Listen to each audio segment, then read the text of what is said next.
story of the one. As a maintenance specialist for university housing, he knows college students can major in wear and tear. Plus, housing so many students doesn't leave a lot of room to house all the supplies he needs. That's where Grainger comes in.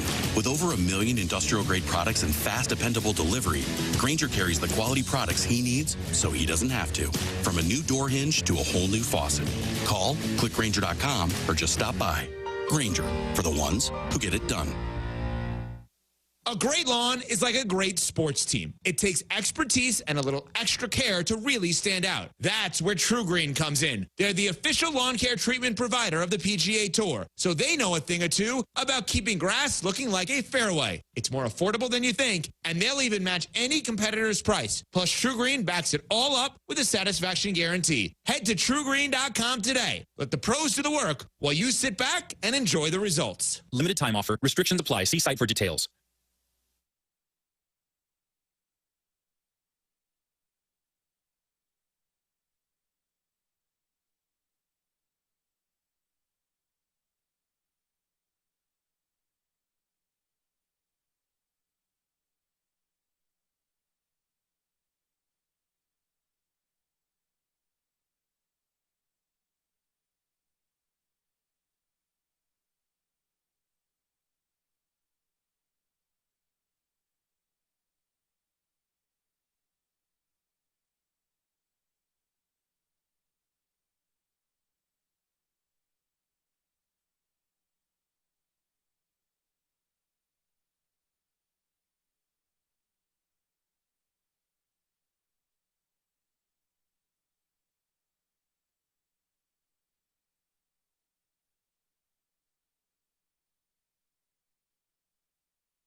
Seven o'clock in St. Louis. You're listening to TMA. It's presented to you by Brown and Crouppen, Tim McKernan, Doug Vaughn, Martin Kilcoyne, Jackson Burkett. Look, Doug, Chairman Kurt is back. I saw him sitting over there. Hello, Welcome back, Kurt. Welcome back. Chairman, good to be out of the house. You're gonna be in trouble. Hey, la, the chairman's back. And the alliance is stronger than ever while Martin and Jackson are falling apart.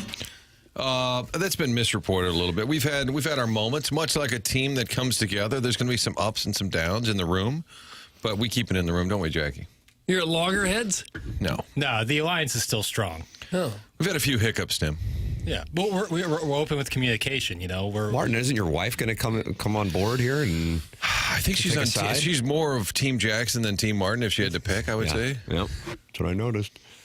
You can call in and announce what team you're on, 314-974-0101, because the chairman is able to take your calls over there. Now, Jackson, how much more at peace are you today, Jackson? Because chairman's here and he can take some of those responsibilities that you've had throughout the week with the chairman ill.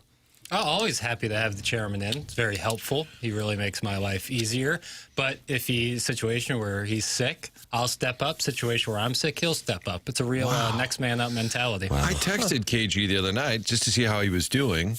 And then I said, I noticed you texted the show a few times, but they didn't get read. Are you going to be sideways with Tim? And God, what a pot stir. And I just said, because that would be really awkward. And I think he says, I won't say a word. Of course. Look, just because your alliance is falling apart, don't project and try to make ours. Doug. Why not lift each other up as opposed to tear each other down? Yeah, you think Martin's getting to be a problem in the room? Yeah, he's a problem in the room. I've talked to Tommy, and I've got a list of 5 stations I'm willing to go to. Oh, is that right? Yeah, we're going to see if we can work it out. Ladies and gentlemen, you can also text into the program, 314-399-9646. And, of course, we have the YouTube channel, which is youtube.com/TMASTL. And 87 people are waiting for us, Doug. How nice is that? When 87 friends are just sitting there wanting to talk it over. Well, I hope they can talk it over because I'm not going to be much good to you. Oh, my gosh, what happened? Not after that loss last night. I'm not going to be much good to you. No, I thought Brady Tkachuk had Bennington beaten in OT, but he stuck out that crab-handed ribbit snatcher and stole our hearts. That would have been a glorious way to end it all. Instead, McDavid scores, of course. Who else? Well, Doug, the Four Nations only mattered if the U.S. won. Now that they didn't win, it's just an exhibition. What is the big deal anyway? Yeah. I mean, it's just a game. I'm going to look at it that way, too. Thank you. Yeah. Feel better. Okay. I got to tell you, I don't know how to explain this, but I just, what do they call this show, Jackson? Honesty in Media? Yes. And also crap? Yeah. Yep. Both. Weirdly, I'm so happy for Jordan Binnington. I think anytime social media toughs get proven wrong, I think I put that as my number one, and I really enjoyed that because he was on the receiving end of Canadian social media toughs. Doug, it's kind of like my Zach Bryan, Brianna chicken fry thing. What? I feel like Zach Bryan's been vindicated, and I kind of saw through that from the moment it all happened, and I'm like, good for Zach Bryan. And here, good for Jordan Binnington. I wanted the United States to win, but when I saw what he was doing, in particular Austin Matthews, but yes, Brady Tkachuk as well in overtime, I was thrilled for him. So, Connor Hellebuck, nobody's going to stop that shot, Binnington included, that he had after the Marner pass. So, hey, what do? You tip your cap or doff your cap? I think you tip it. You tip your helmet? You can do either. I agree with you that Binner was kind of the big winner out of this for Canada because there were questions, there were critics. And if you're a Blues fan, and this station, are we still the home of the Blues? I think we're the home of the Blues. Yes. If you're a Blues fan, that's like the coolest thing. That's your guy on the biggest stage in the spot. You could be a forward or defenseman. It's not the same in terms of that spotlight. And he comes out 31 saves, and what was it? Not quite a Game 7 of the Stanley Cup. But I was listening to that NHL Network. They must all be Canadian. There was no fair and balance. They were like euphoric about it. Right? But I agree with you. The whole Binnington angle just kind of changes a little bit. It's the best he's looked, I think, since the Stanley Cup run, because he was just outstanding last night. And they were on him at the start because if you look at the stats, right now he's 39th in the league in save percentage and 35th in goals against. So I'm sure a lot of people looked at that and say, well, this is the Canada goalie? He's having a rough year, statistically anyway. But he could not have been any better last night. In that overtime period, I mean, my God, that had to be, and for it to be in the same building that the Blues won the Cup, and in particular those first 8 minutes of the Game 7 against the Bruins, where you're just going, I can't believe what I'm seeing. He had multiple saves in a stretch where you're going, I can't believe he was able to get to those pucks.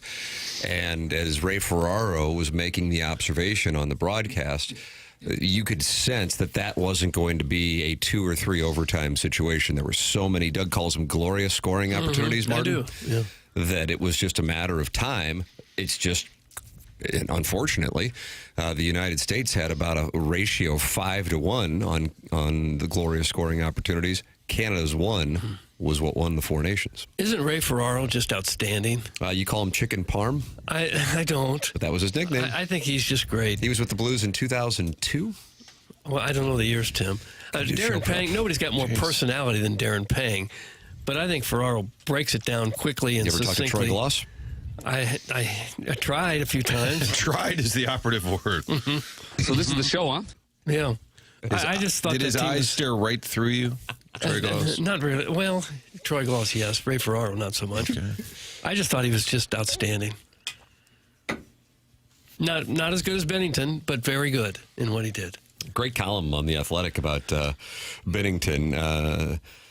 They write, when you hear Jordan Binnington speak, there's often a tinge of defiance in his voice, a confidence in himself that permeates every word that comes out of him. And I feel like that actually does sum up, when he's asked about himself, quite accurately why he is the way that he is in these clutch moments. And I would guess if you had to ask the people associated with Canada's decision-making on why he got the nod to be the starting goaltender, it would be because in moments like that, he can excel, whereas others can fold up shop.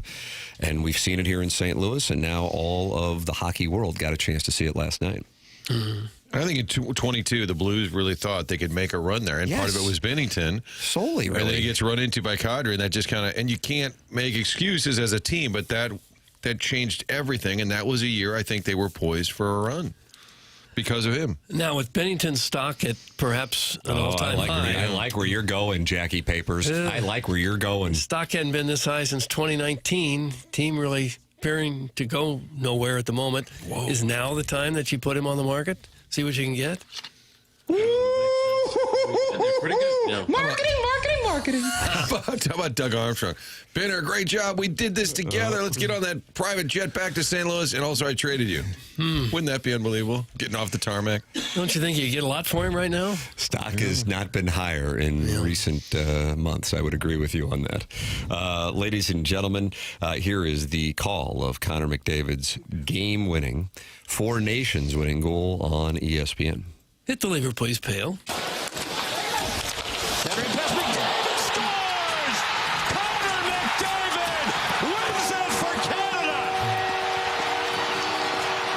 Sean McDonough did a great job. Is that the universal? Okay. Here is the call on Sportsnet. Hit the lever, please, Pale.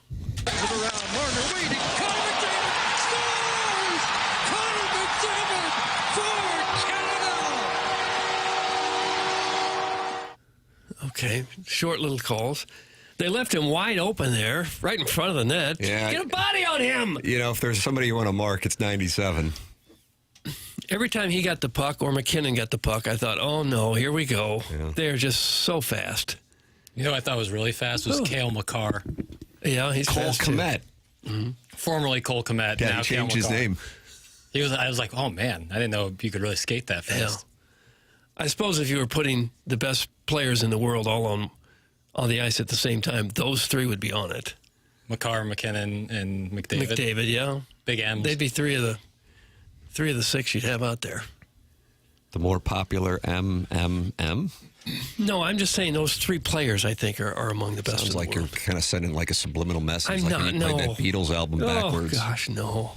McDavid was the mouse in the house. That's from the 314. Jackson, you like that? They're appealing to you with that. McDavid, he scored the goal. No, there was nobody on him. He wouldn't be the mouse.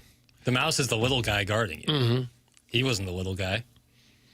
There was no mouse. There wasn't anybody. There wasn't even a gerbil. No, he came in like a thief in the night. Nice. Like Zab Judah? Zab Judah. Yeah. Do you think Mike Sullivan was yelling, "Where's the mouse? Where's the mouse?" I mean, you take a mouse over nothing, I guess. Yeah. And there was nothing. Yeah. Oh, he was on the ladies' tees? Is that what they say? Yeah. I think that's offensive, on the ladies' but I'm going to check into that. We got phone lines. But we wanted to welcome the chairman back. Chairman, you tell me which one to go to. Let's fire up line 2, Jackson. Line 2, the Callier and Thompson phone lines, 314-974-0101. Before we do so, Stiefel dossier, Joey Vitale, 8:15. and Matt Seebeck of the Doggies, who open up the season tomorrow night in studio, 9 o'clock. And then at 10:15, the Colonel, as Missouri travels to Bud Walton Arena in Fayetteville. And, Doug, I think we're going to have some updated bracketology from Joe Lunardi by the time the Colonel joins us. If I know Lunardi, I know he's going to release it about 8 o'clock today. Okay. All right, let's go to the phone lines. Who do we have on here, Chairman? This would be Lisa. Lisa, welcome to 101 ESPN. You are on with Doug Vaughn. Hey, morning, guys. Being the typical American that I am, it's all about us. And last night, feeling that patriotic vibe was awesome. I haven't been that excited about any kind of game since June 13th of 19. And then knowing that the guy that won the game is on my favorite hockey team, hell, it's all about us, you guys. Even though we didn't win, let's give the Canadians a little snippet, because at the end of the day, I felt patriotic. It was a great hockey game, and Benner's ours. So it's all good at the end of the day. I don't know. I really enjoyed it, though. I mean, it was fun to feel patriotic for once in my life, and everybody pulling together. So that's the first time you've ever felt papatriotic? In a long time. Okay. Like that. It's through sports. No, I meant through sports. Okay. You know, like through sports. All right, gotcha. Yeah. Yeah, through sports, like because that's what sports can do. It can pull people together, and I love that about sports. And as I get off and everybody have a great weekend, Mozeliak, bring Skip Schumacher. All right, guys. I was waiting for Lisa to get to Mo. I was waiting for that. Doesn't like Mo, doesn't like Marmol. Yeah. I think a lot of people share her sentiment that it was a fun tournament. You wish we had won. We didn't, but at least our guy was the star, so we'll get over it. Marchand chirping Team USA for leaving the best player open in the slot. That's interesting, coming from the dude who made the worst line change in the history of the Stanley Cup Final. Shut up, rat! That's from Sharon and Sanibel / Clayton. He also went after the Kachuk boys, too. Take a listen to this. Here's Brad Marchand, friend of the show. The Kachuk brothers, I mean, they play their game. They do what they do. Sometimes when you shoot your mouth off in the media, I mean, it bites you. You know, you can do that during the season, but when you're playing best on best, it's different, you know, and they got a little bit ahead of themselves, but they're great players, and there's not many guys in the league that play the way they do, and they're extremely effective, but, you know, when you start giving teams ammo, it can work against you as well. Stop chirping, rat! What did they say? I mean, they were confident. They enjoyed. What did they say that was I was thinking that as I was listening to that sound, Martin. I mean, they talked about their group text, and he said, "Oh, we don't care about." I mean, I think he responded. Matthew did the other day to Hagel mocking them for their group text, but he didn't say, "We're going to shove it down their throats" or "Canada can eat it." Was there any clip that you can think of that was really? He just said they must not have a lot of friends on the team because they weren't on a group chat.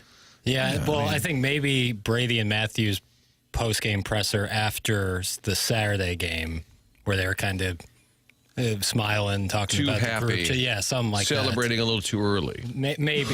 That's all I can, because I'm with you. I didn't think that there was anything where Kachuk was really trying to shove it down their throats, but what do I know? I don't know puck.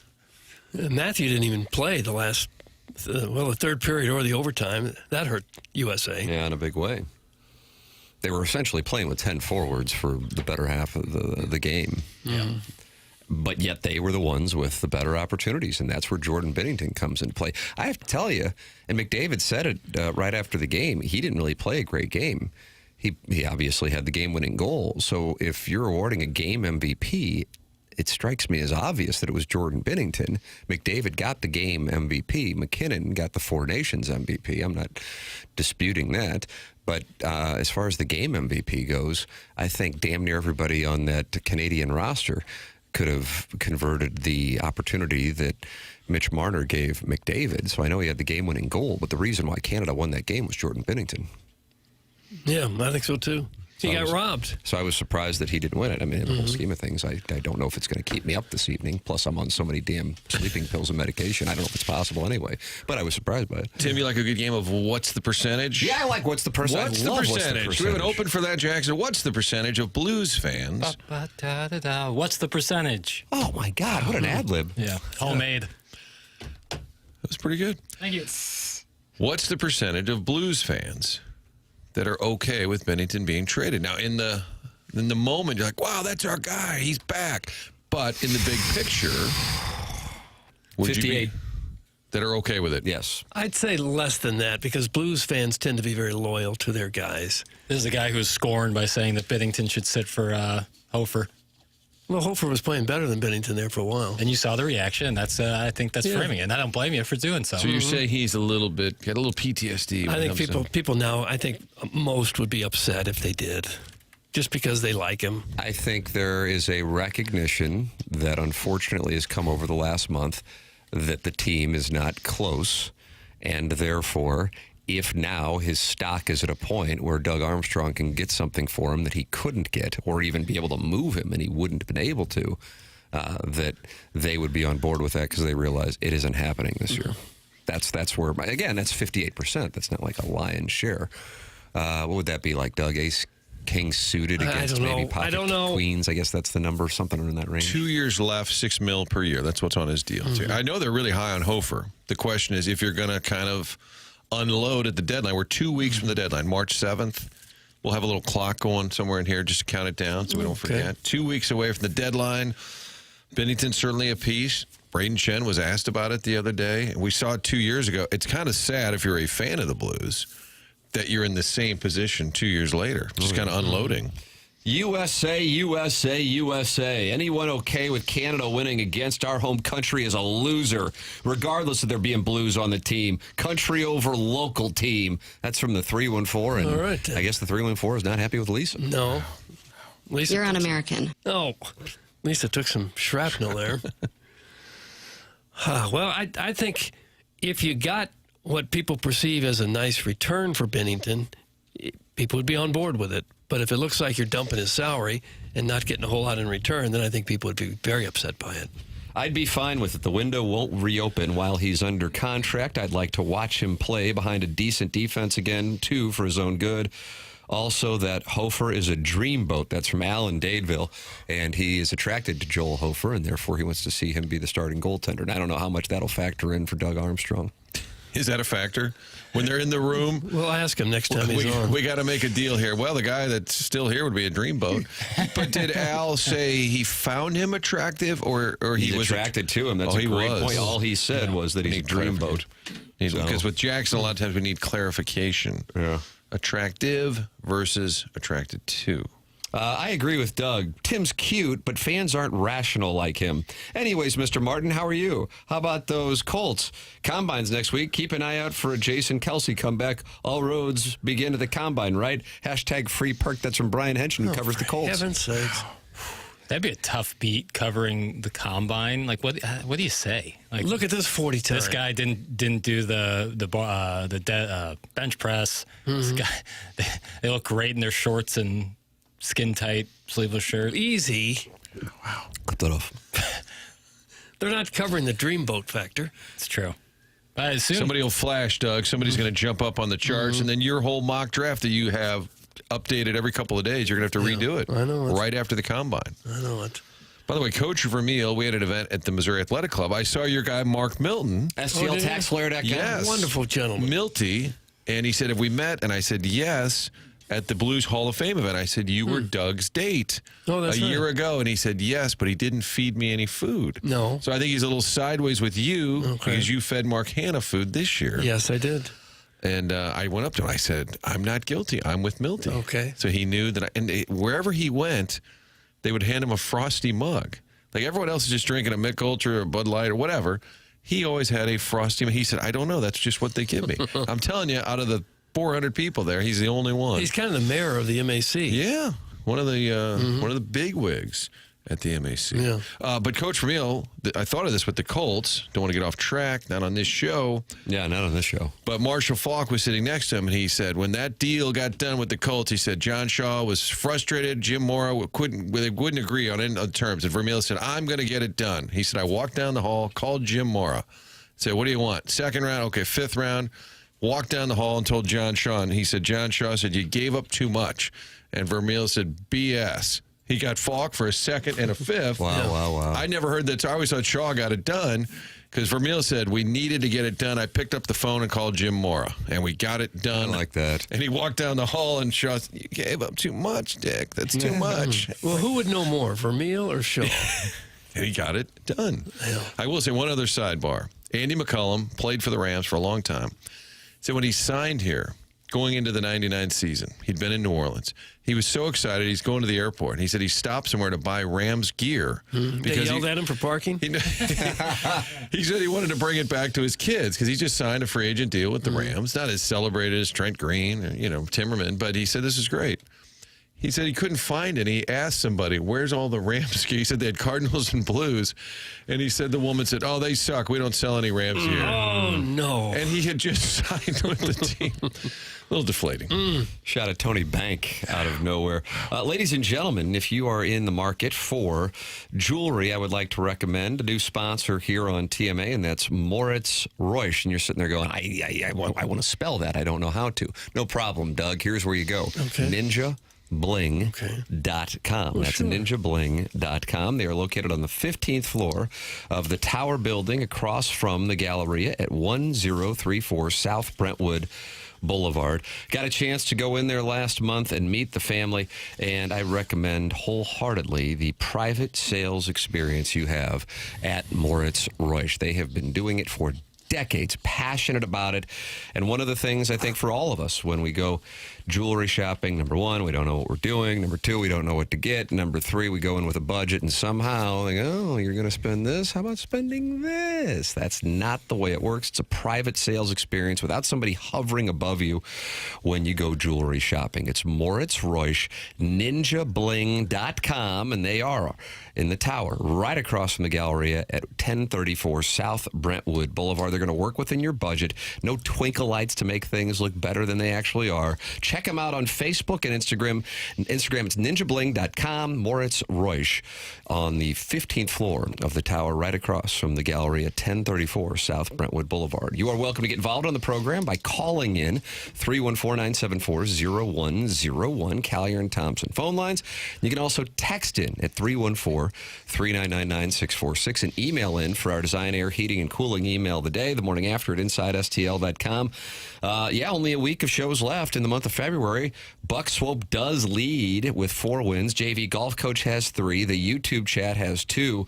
And then some really talented emailers, all with 1 and still within striking distance. Misty Plops, Walter Grundlehort, The Calcified Ear, and my cousin Vinny. You can compete by emailing in the morning after at InsideSTL.com for our Design, Air, Heating, and Cooling email of the day. Joey Vitale, 8:15. Matt Seebeck of the Doggies at 9 o'clock. And Gabe DeArmond at 10:15.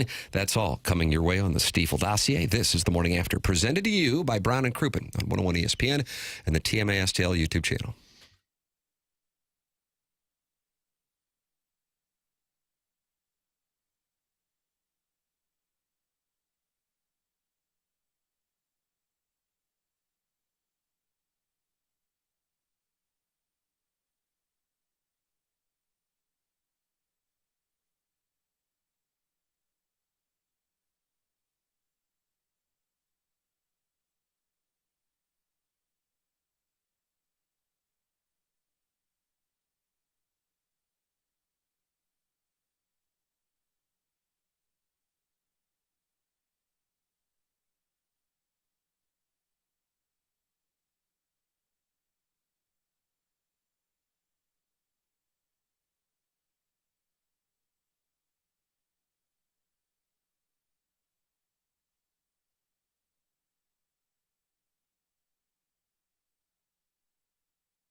We really ought to run now. Running for the Stanley Cup, yeah. We gotta get it somehow. Never gonna slow down, cause we're not gonna blow it. No, we're headed for the finals. This is the year we're gonna own it. We've got a secret weapon. Bennington is in the net. Alex P is in our head. Calling Gloria. I loved it when they played Gloria. Yeah. Oh, that I didn't like. Gloria, if you wanna get punished, Gloria, gonna hit you with Borrego, Gloria, and if you need an answer, ask the boys on every line. Whoa, calling Gloria. Yes, Martin. Memories of 2019. Inspired by Jordan Binnington's performance last night. Jackson, did you watch the whole thing? I did. I had it on my television the entire time. I Come thought clean. You had it on your television. Nice, Martin, you're starting to learn to pick up the reads. You had it on your television. Why did you say it that way? He asked if you watched, sir. He asked you, step out of the car. He asked you if you watched it. Gary, come back. It was on my TV. Was I watching it the same way I would watch Missouri and Alabama? No, but it was on my TV, and I was very much. But you were reading one of those Nancy Drew books. I was doing a little reading. There it is, Doug. Were you watching or reading, Doug? I was watching, and I watched it. I thought I was late, and so I turned it on about 7:25, and I was like, "Oh, the puck hasn't dropped yet. What a bait and sweep." Yeah, that's an NHL tradition. But 25 minutes? I feel like 15. I had gathered the boys down in the basement, and my older son goes, and I think it was at that point like 6:15. He goes, 38 minutes? Fair question. I was like, yeah, if the Blues make the playoffs, you'll be experiencing the same thing for those 8:47 puck drops that are supposedly 8:30. They should say coverage starts at. Maybe they do. It's an intentional bait and switch. Yeah, I get it. I'm anxious to see what the ratings are for the thing. Probably super high. I mean, especially they got a great game. Yeah. That was the key. When Canada jumped out early, part of me was like, oh boy, could this thing go off the rails? It was 4.4 for Saturday's game. I think 5 flat. I mean, that's a lot. 5 million viewers, concurrent viewers. That's be rock solid. Maybe even 6, Doug. Who knows? Could be. If you get 4.4 for Saturday? The issue really is one being on ABC and one being on ESPN. How much that will impact the potential ceiling for it. That is very true. You're welcome to call into the program. Callier and Thompson phone lines, 314-974-0101. Text in, 314-399-9646. And email in for our Design Air Heating and Cooling email today, the morning after at InsideSTL.com. Design Air is online at DesignAirService.com. That's Seth Goldcamp. That's Design Air Heating and Cooling, the longest running sponsor on TMA. Sponsor of our email of the day.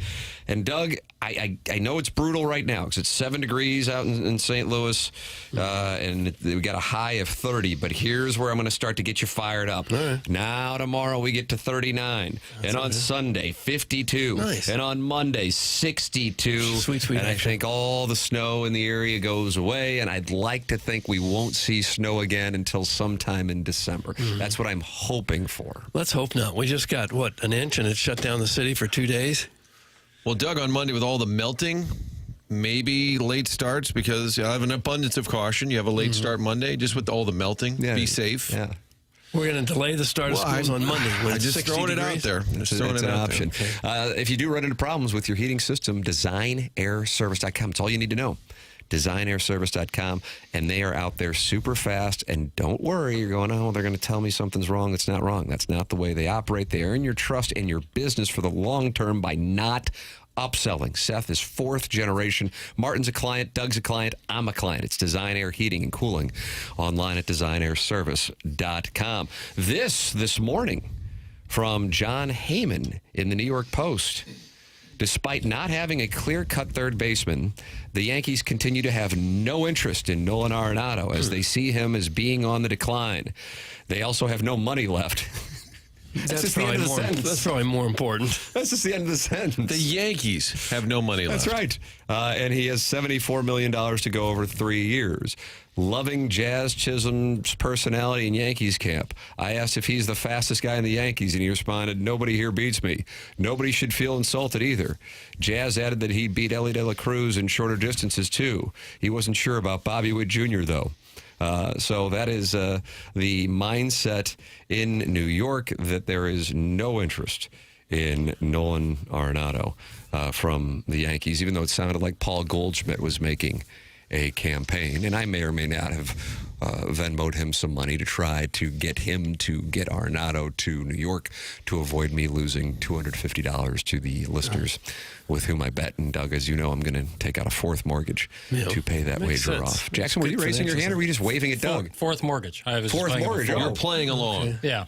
Playing along. But why would Heyman even write that? I mean, like, what's the point of just, like, unless he's sideways with Arenado's agent? It felt like a shot at Arenado for no reason. Yeah, I see the headline, I click on it, so I'm a mark, and then I read it, and I'm like, not a lot of meat on the bone. NY Post. That was NY Post. You know the game with the NY Post, boy. A lot of big pictures in the middle of the article and not a lot of words.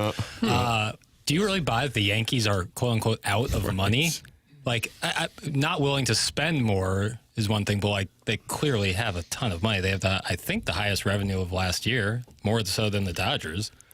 Also like Jazz Chisholm to meet a certain player named Victor Scott II. When we talk about the fastest in the league, Doug, we like to hold rights over here. Yeah. Vic Scott might be the fastest guy in baseball.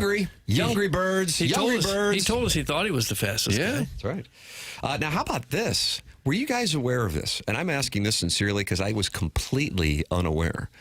Jacob Kern of the Business Journal, the managing editor, texted me yesterday to do an interview on the situation with Cardinal opening day tickets. And I said, I'm happy to do an interview. I said, but what's the situation with opening day tickets? How about this? With the Cardinals this is in the St. Louis Business Journal this morning. With the Cardinals 2025 home opener just 35 days away, large swaths of Busch Stadium remain unsold for that March 27th contest against the Minnesota Twins. That's according to the Cardinals' official online MLB ticket marketplace, which shows thousands of seats unsold in the 46,000-seat stadium, according to a review Thursday. A sampling of typical examples around the stadium shows 118 of the 252 seats in Section 447 are unsold, 61 of the 111 seats in Section 360 are unsold, 62 of the 231 seats in Section 244 are unsold, 194 of the 567 seats in Section 165 are unsold. Those are good seats. That's what I was about to say. Mm-hmm. And in Section 193 in the outfield bleachers, 185 of the 451 available tickets are unsold. If large numbers of tickets are not sold before the game, it could represent the first home opener crowd not approaching a Cardinal Stadium capacity since 1995, exempting the COVID-19 years of 2020 and 2021, according to box score data from Baseball Almanac, a website dedicated to the history of the game. That was the 95 opener, in which you had the work stoppage in 94, and then they were slow to start the season in 95. How about that? Yeah, I would say opening day, I would have thought was the exception. Yes. Like everybody go, and then you stop going because you're mad or you don't think they're any good. But I thought opening day was sort of exempt from that vibe. Do you think it's more like, is this a reflection on people canceling season tickets or corporations stopping buying them? Yeah, I think it's twofold. Number one, what you said, and that falls under the same umbrella, whether it be individuals or corporations. Because I have been in some group texts where people are saying exactly that. Yeah. And then on the other side of it, it just speaks to a combination of frustration and apathy toward the organization. I don't think anybody really has any dislike for guys on the team. Maybe there's some distaste for Nolan Arenado, and it's still, TBD as to whether or not he'll be on the field on March 27th. It's toward the organization. But as you just said, Martin, if there's one day where it kind of doesn't matter, it would be the home opener. So to see those numbers, and when Jacob called me and was laying that out, I'm like, holy crap, I had no idea that was going on. I'd like to know how soon they sell out in recent years, how quickly those tickets have gone. They've got to do a whole lot better than they're doing now, however. But I'm sure once spring training gets started and they play and people start following a little bit, they'll sell some of those tickets. They got a long way to go to pack the house, though. Yeah. I think when the word gets out that it's available, there's people who never got to go or always like, I want to go to that. I think they'll sell a bunch of those sold out. I would say no, but they'll sell a bunch in the next month because a lot of people that would go probably just assume there's none available. And now they're like, oh, my God, there's a ton available. I bet a large portion of those will get sold. Guys, they're wanting $90 a piece for those Section 400 seats. That's from the 314. Well, that would be the answer why. The state of downtown has to come into play here. It's just not fun to be down there anymore. That's from the 314. And that's another, another 314. It has to do with downtown St. Louis. Right. I'll tell you, in Balloon Party, I would talk about this with Jackson, and so often something that I personally don't think about, and when I was having that conversation with Jacob yesterday, I said, one of the things that I don't think about as somebody who grew up in the city and lived on Washington Avenue is the downtown thing. But when we would talk about it, I'd get a bunch of texts on 101 about downtown and people not wanting to go down there or feeling comfortable. And I think that is running parallel to the Cardinals and the fan frustration with the lack of activity. You have that. And so it combines for the perfect storm. Yeah. In other words, if the team were great, there'd still be that going on, but people would feel like it's worth it. But if the team and the organization isn't showing real desire to go out and put the best product on the field, then you combine that with downtown and the prices, and people go, screw that. I'm not even messing with it. That does seem steep for a seat in the fourth section up high in the outfield. That's an expensive ticket.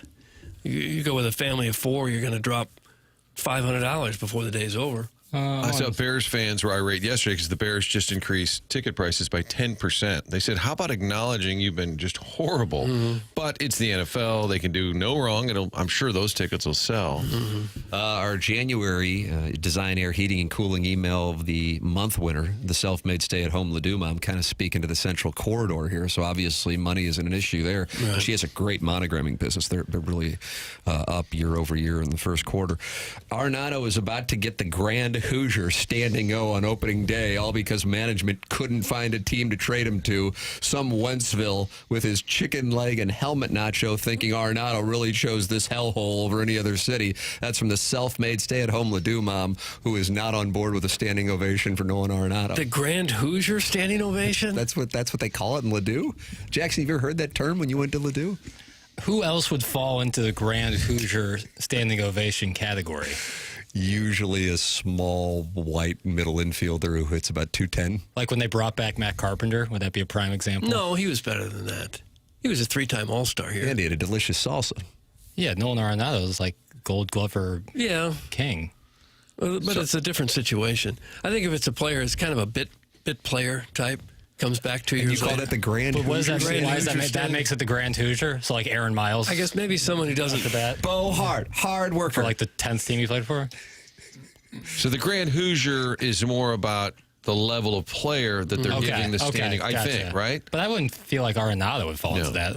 Like if Bader wouldn't either, but just someone who had like a couple at bats here. Bader's on Minnesota, so then he'll get a Grand Hoosier on that day. He'll get the Grand Hoosier. I think the Grand Hoosier. I think another thing with opening day is like you got to take off work for the most part for a day game like that. It's never been a problem in the past. That's right, Doug. That's right. But that's what I'm saying. Like this is like a real test where it's like, are you willing to give up? And people have very limited PTO out there. Are you willing to give up one of your days of PTO to go watch a Cardinal? It features in the expense side of the analytic, juice being worth the squeeze. Sharon and Clayton and the self-made stay-at-home Ladue mom with a central corridor female alliance forming.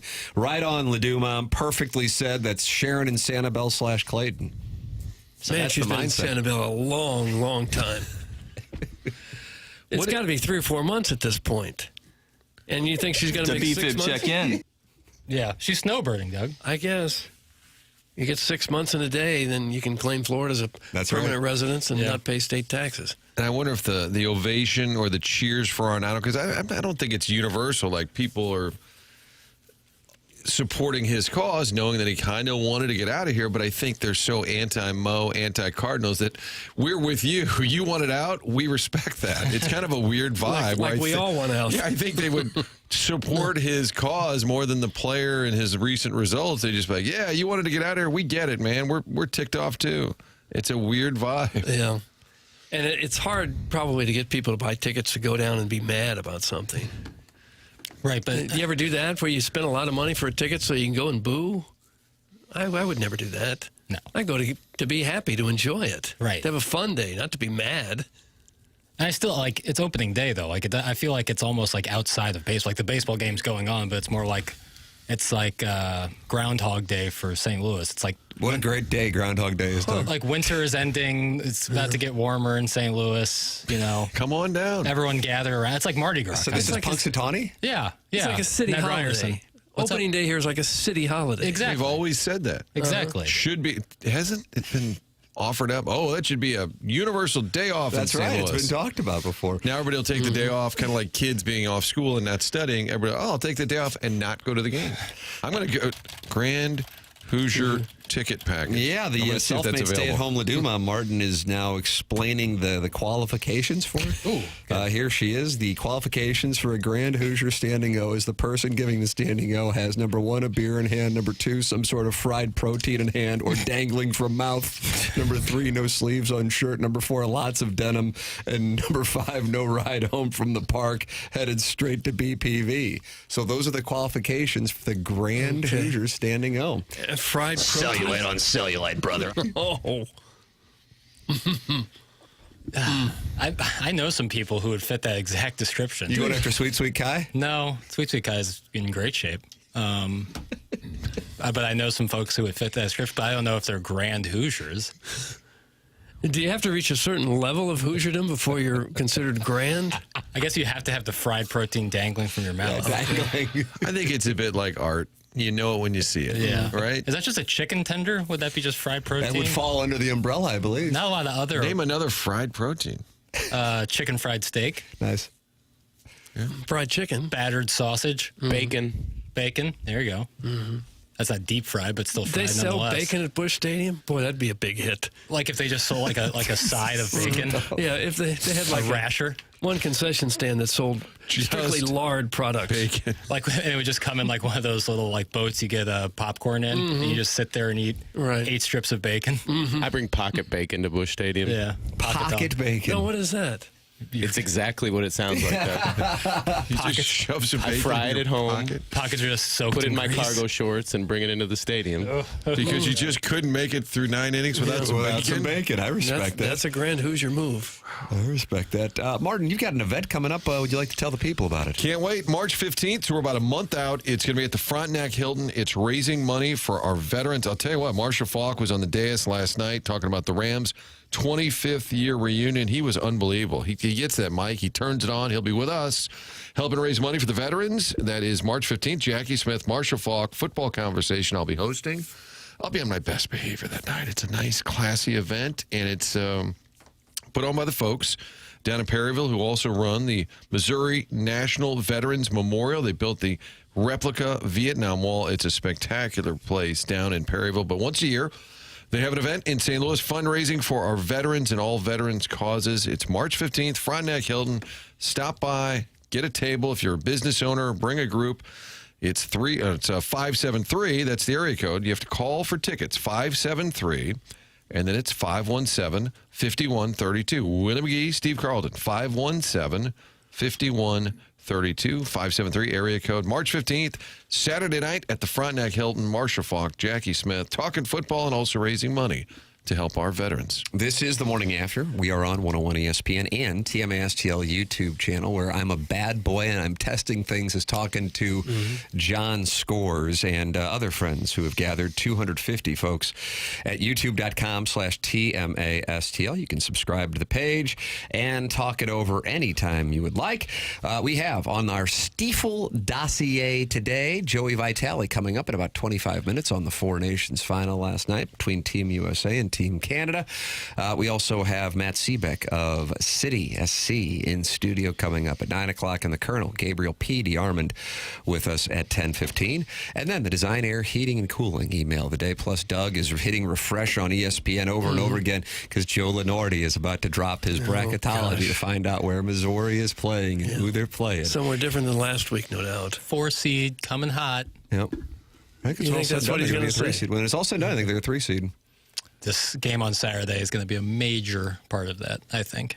I think you want to go down and win Bud Walton. This would be, I think this is their last chance for a really, really, really good road win. No shot at Vanderbilt, Oklahoma, not looking ahead or anything. But you get one more really solid road win, and then if you can beat Kentucky at home, yeah, I think 3 seed is very much in the cards. There it is. And that's a trip to Wichita? Is that a trip to Milwaukee? Is that a trip to Lexington? I'd be happy with all 3. Maybe not Milwaukee. Martin, Milwaukee just took a hit from Little Jackie Papers. I was in Milwaukee. You were just there. I know, and it's a lovely city, but boy, is it cold. Yeah, and I want the guys, getting loose, warm. Well, they're playing indoors. Sure, but they have to walk in and out of the arena. Oh, I don't want guys getting sick. How soft is it, Generation? I don't want to get sick. He's a dandy. I don't want to get sick. What was the temp the other night at Como as the True Sons walked in the building? It seemed like they weren't affected Wednesday. I think it was 1 degree. You think maybe it got Bama a little bit? Maybe it worked to their advantage. Yeah, they certainly weren't shooting well. You don't get sick from the cold weather. You get sick from the bacteria, from viruses, things in the air. It's not the cold weather that makes you sick. Is that right? Yeah. Oh, a little lesson. So you can get from the bus to the arena. You can get from the bus to the arena without getting sick. Yeah, at its core, this has always been a medical program. Yeah, absolutely. There's your Stiefel dossier. Joey Vitale, Matt Seebeck, Gabe DeArmond, the Design, Air, Heating, and Cooling email of the day, and our drops of the week. Tim McKernan, Doug Vaughn, Martin Kilcoyne, Jackson Burkett, Chairman Kurt with you. This is TMA, presented to you by Brown and Crouppen on 101 ESPN and the TMA STL YouTube channel.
This is Action Jackson with a Sports Center update driven by Johnny Londoff Chevrolet and Johnny Londoff Autoplex. Four Nations final last night in overtime. Canada defeats the U.S. 3-2, the final score, and they lift the trophy for the first ever Four Nations face-off. That was another Sports Center update driven by Johnny Londoff Chevrolet and Johnny Londoff Autoplex. See them at londoff.com. Chevy, together we drive. Are you kidding me?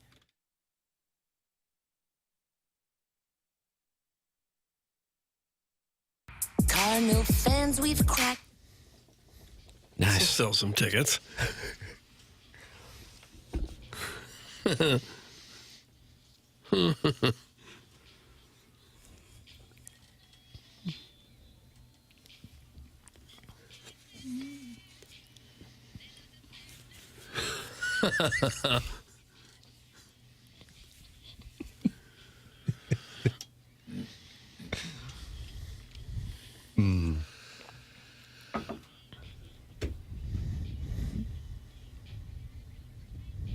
Cosmo.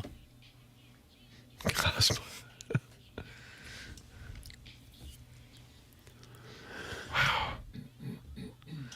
Cardinals. It don't run in your blood, Doug. Mm-hmm. Tim, are you taking questions? I am. Doug is not. I will speak on his behalf, however. Thank you. Are the majority of these songs that you guys play created by... Why do you say you guys? Well, I'm new play. here.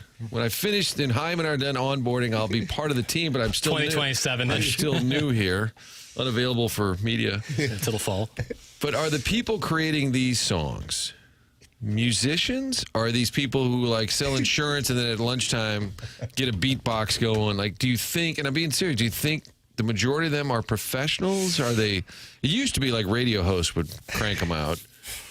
But well, whoever came up with the line, they love the fans, not money, should be in the songwriting business. That's a professional. That's a professional. And should get free tickets to opening day. Martin, to your question, I think... you're taking questions. Well, I'm sorry. I don't mean to step on anybody. But for the most part, it's the former of people who just like make it. That one that I just played, the Royals remix, is far and away the best produced and sang version of any Cardinal fan song. There's a little professionalism. She's a good singer. And it is well produced. The lyrics, I would say, leave a little to the imagination, but most of them, as you heard with that blues song, are kind of recorded maybe like with an iPhone 4. Okay. Give me the worst one you have out of all of the Give me a moment. Acoustic sessions. We are the Cardinals. We want to win. What do you, that one? The best one was the guy going yada yada yada yada yada yada. That was actually well That's the produced best. as well. Tim likes Who Let the Cards Out instead of the dog. I didn't care for that in the moment when I was standing at But now looking back on it, you feel like it was really... It's like the end of The Sopranos. I have a greater appreciation for it as time goes on. You're welcome to give your thoughts by texting in Air Comfort Service text line 314-399-9646. And that Chairman Kurt is back, and he's at 87%. Is that right, Chairman Kurt? Yeah, I'd say 87. Oh, that's good. What'd you do? Just kind of lay around? That's what I was asking him last night. What medication? What's in my short-term future this weekend? Because I don't know if I'm going to be leaving the house. Yeah, I did a lot of laying around, which is tough for me. I don't sit still very easily. Well, you're a bachelor. That's true. But yeah, I just taken shots of nighttime cold and flu medicine, sucking on cough drops like they were going out of style. What flavor? I went with just like a Ricola, like a... Yeah, honey lemon. Yeah, That's that was a the good one. one. Sugar-free, of course. Tight body. Good on Did you have some ginger ale? Chicken soup? I was telling Tim last night I didn't have much of an appetite for the last 3 days, which was great because I've been eating like I was on death row lately. Have you? But yesterday morning during the show, I was taking show notes and I felt the appetite coming.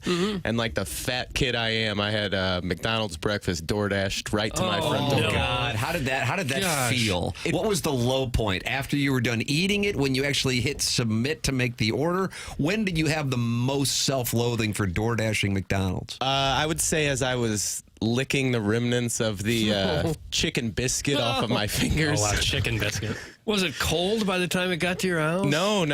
It was delivered toot sweet, and I enjoyed it. The best part was that fountain Coke. I don't really drink soda, but a fountain Coke when you're sick, especially from McDonald's, it just hit the spot. But It was the only thing I really ate over the course of the 3 days. I bet the delivery charge was more expensive than the food. Yeah, it wasn't too bad, and I felt for the gentleman that I kind of watched him out the window as he trudged through the snow up to my front door to leave me 3,000 calories worth of breakfast on my front doorstep. I DoorDash in college a little bit. It can be a sad sight to see sometimes. I think Kurt ordered the Grand Hoosier meal. Is that what they called it? Yeah, I think it's remember didn't they have a Kendrick Lamar? They had a Travis Scott meal. They currently have an meal. Angel Reese meal. And then now you have the Grand Hoosier meal. See, I'll have what KG had. Yeah. It has to be you have to delivered lick to your you. fingers, too. Jackson, have you found the song that you would like to represent to Martin as the low of the low? And from a production standpoint, the song is what it is. I just don't know why this one was sang in a row. I don't know why there's two different audio channels going on this one.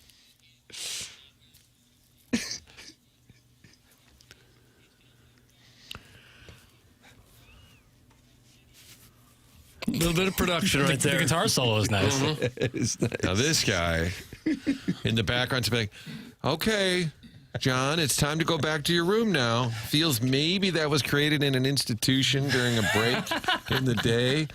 Medication time. I just never Medication get why time. it was done in a row. Like, wow, it's so odd.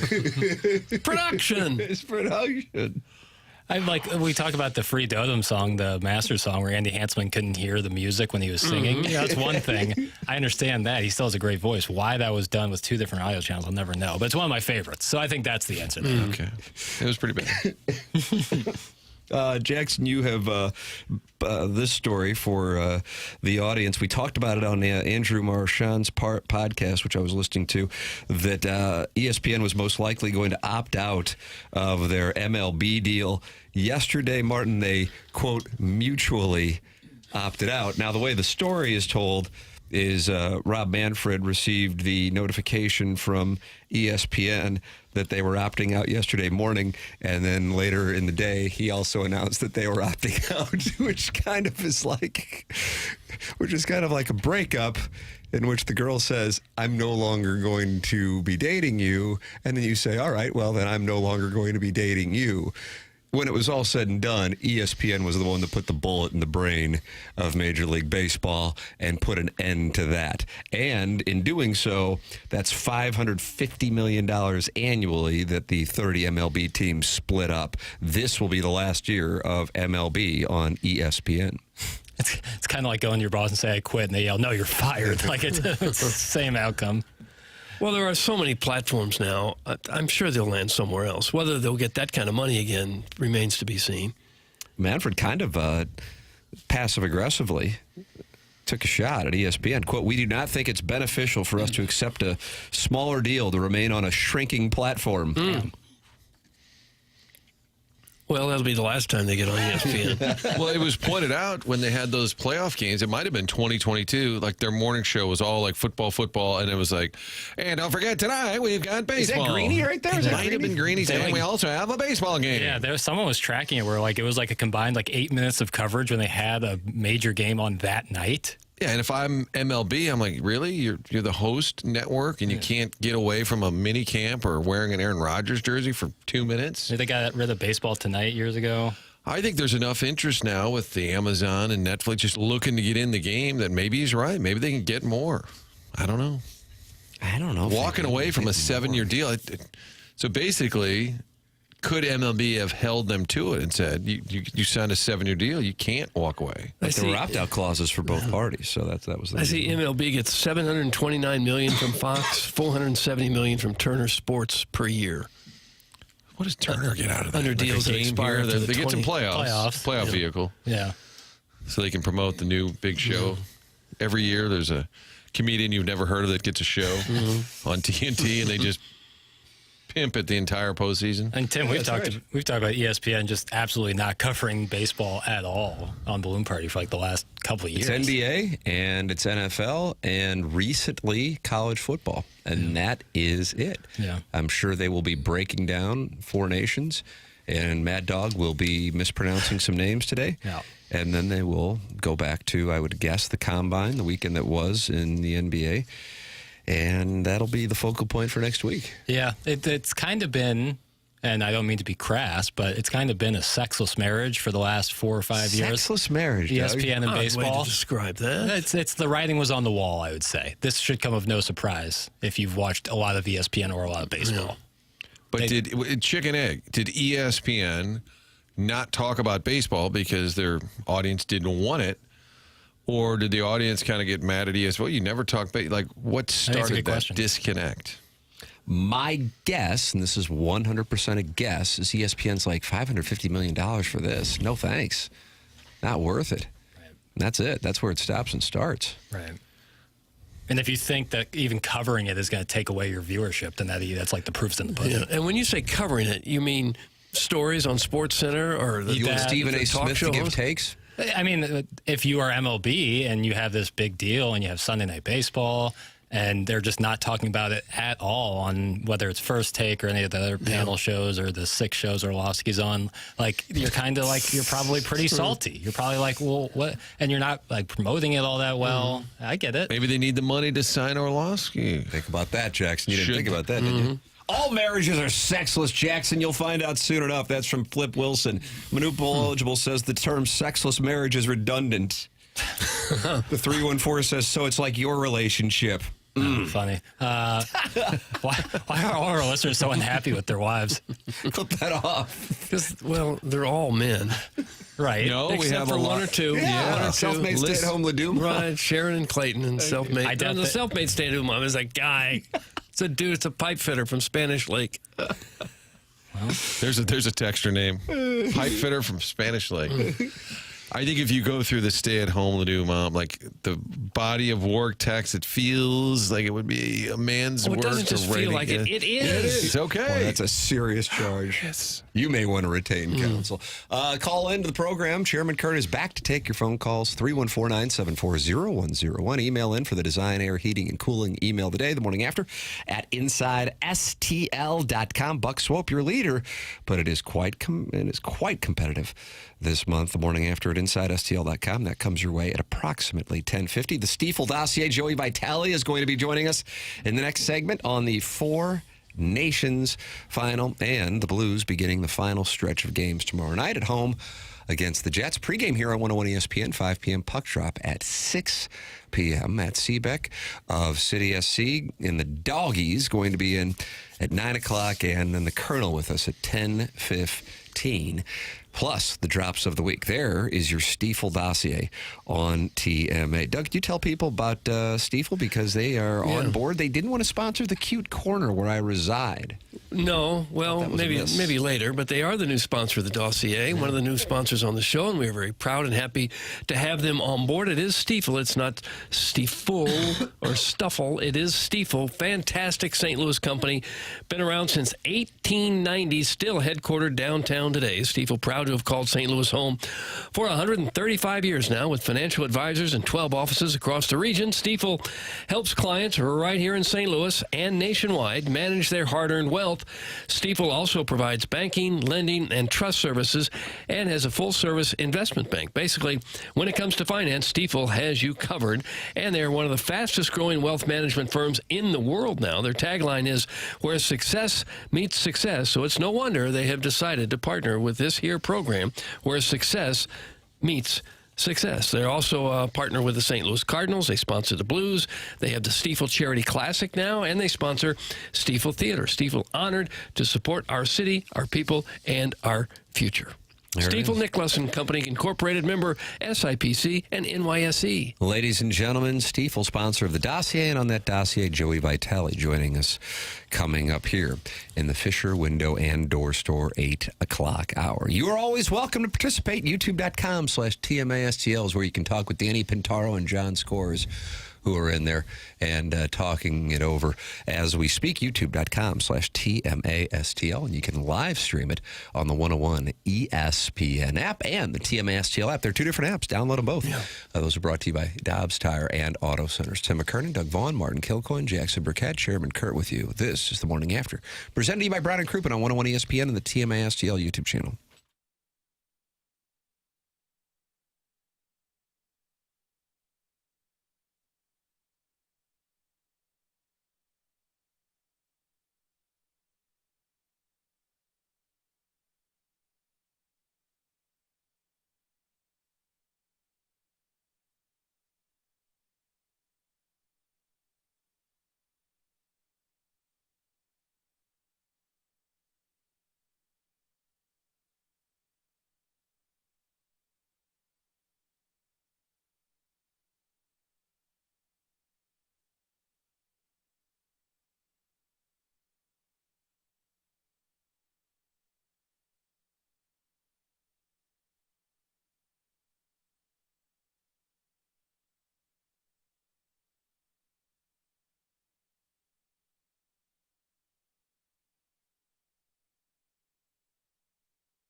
Welcome back to the Morning After 101 ESPN. Tim McKernan, Doug Vaughn, Martin Kilcoyne. Jackson Burkett is on the ones and twos. Chairman Kurt monitoring the Collier and Thompson phone lines.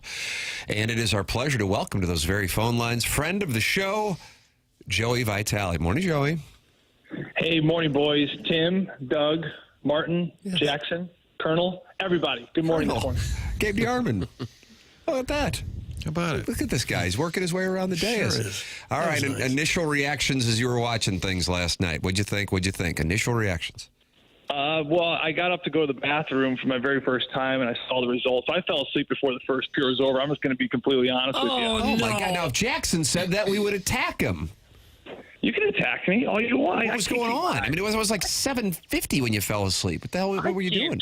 I can't keep my eyes open past 8. Come on. I didn't know that was. But you're calling Blues games. That's exactly right. I got to recover and get my rest when I can. If I'm not calling the game, I'm asleep. Is that right? Was the family watching with you? Heck no. Everyone's asleep. Everybody's asleep at 8 o'clock over at the Vitale house. So does we all bust in there and burglarize. In the summer, you're asleep when it's light out? Buddy, we grind. We grind from 5 a.m. on. We don't have time to stay up. There's no time to stay up. I don't have it. Are you eating lunch right now?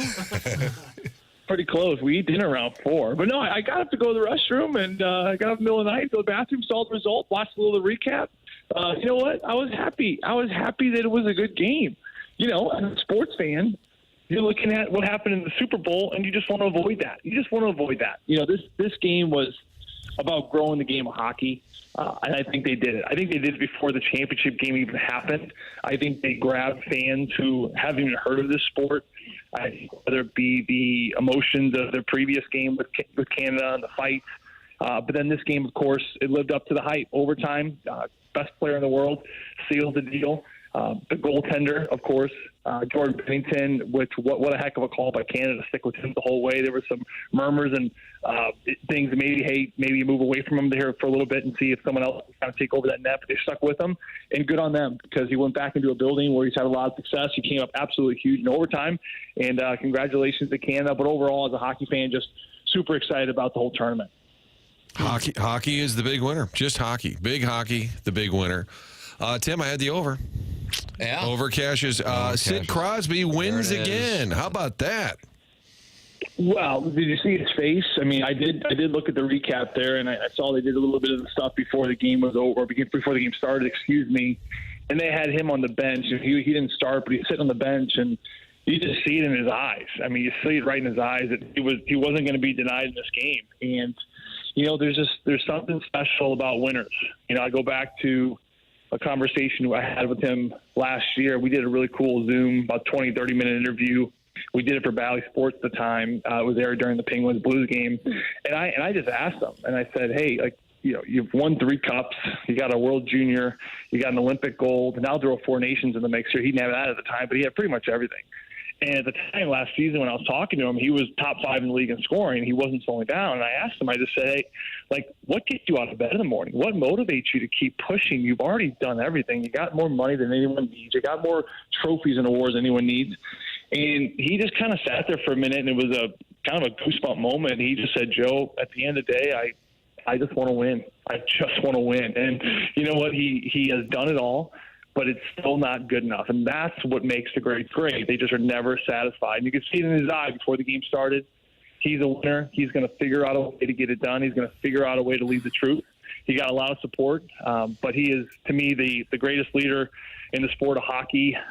Definitely, you know, obviously I wasn't around during the era of the Wayne Gretzky's and Mario Lemieux and Gordie Howes, of course, but I don't know how you don't put this guy in the top 5 leaders of all time in the sport of hockey, because he's just an incredible person. He leads by example, and everyone wants to follow him. He's really good about pulling everyone into the fight.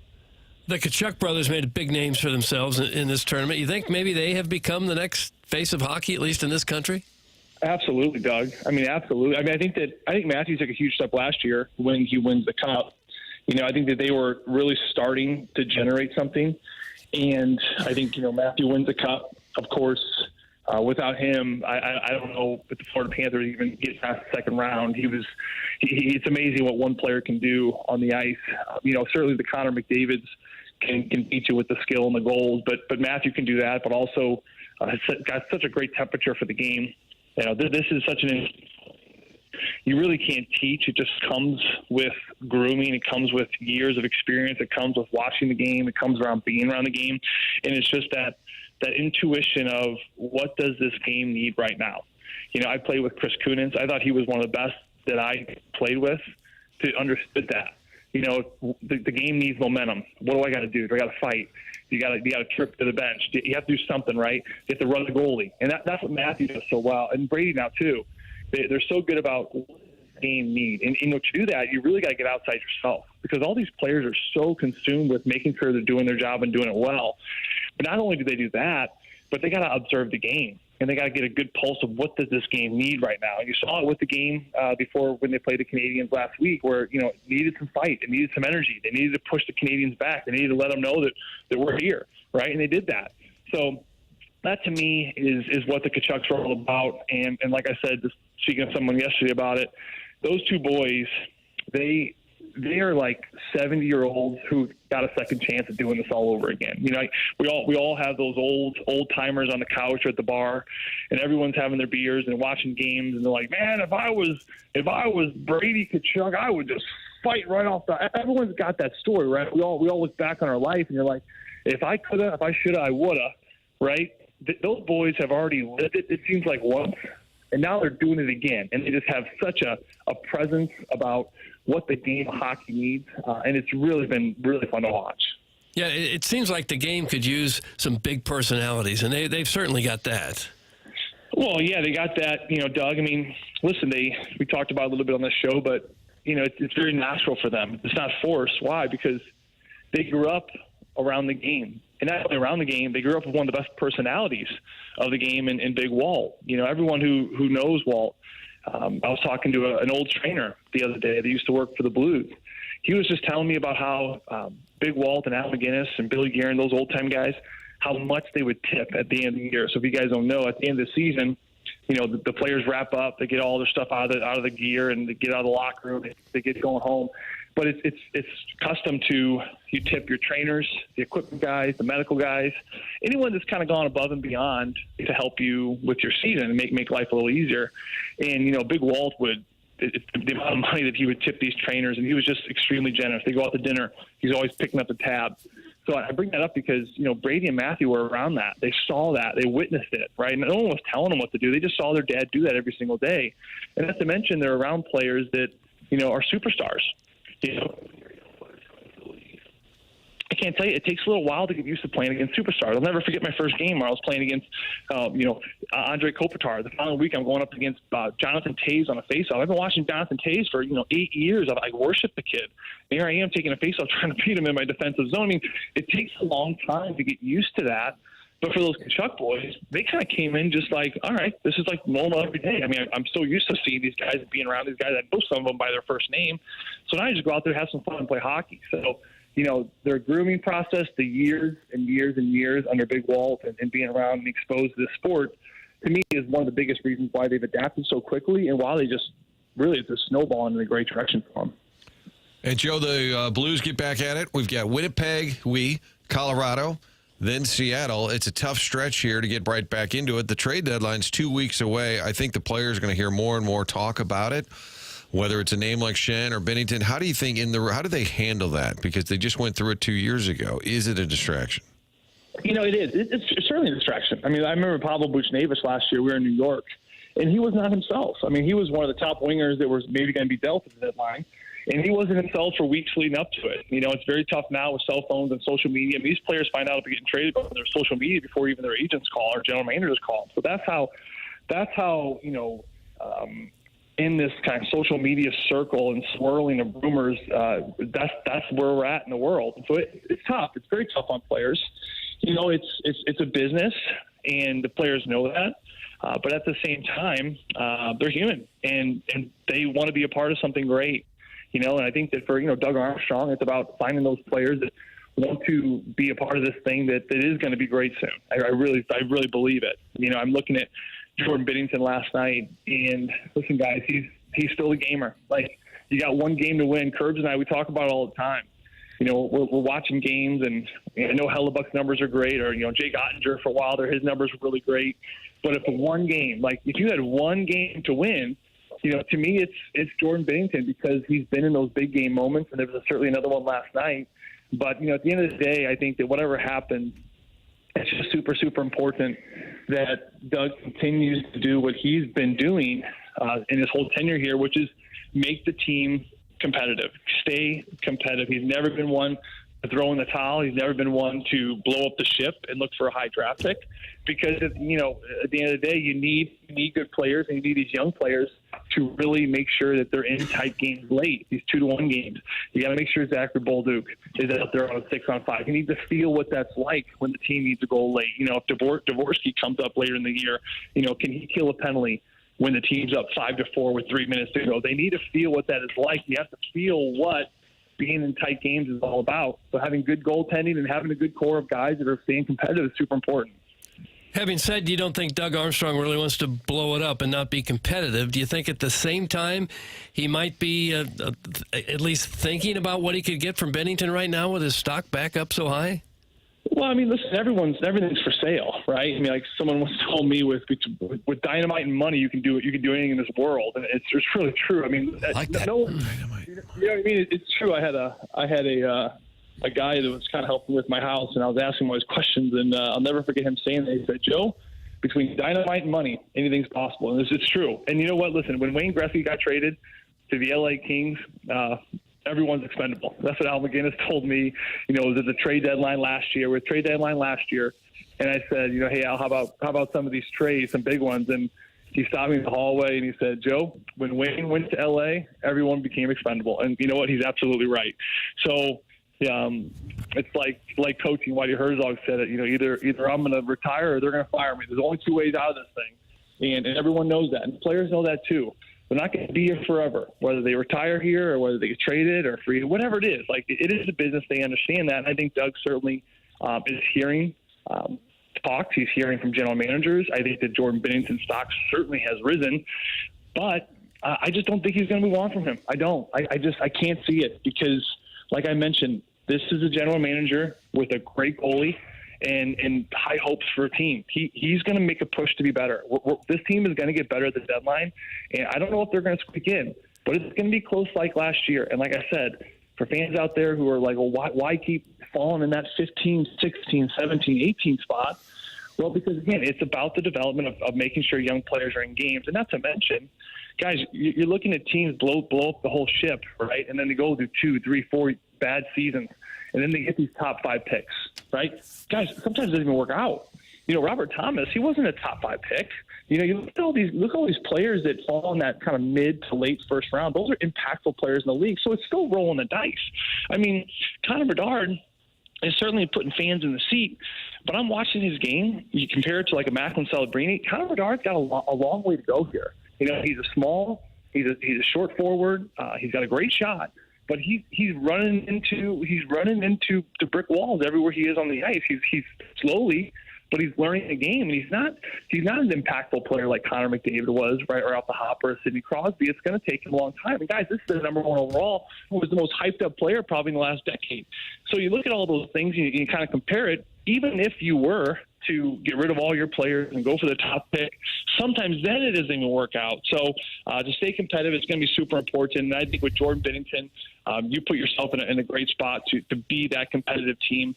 Because, listen, at the end of the day, to me, he's still got 2, maybe 3 really good years in his prime. Forwards, they really fall off the soonest in their career. Forwards typically start to fall and drop late 20s, early 30s.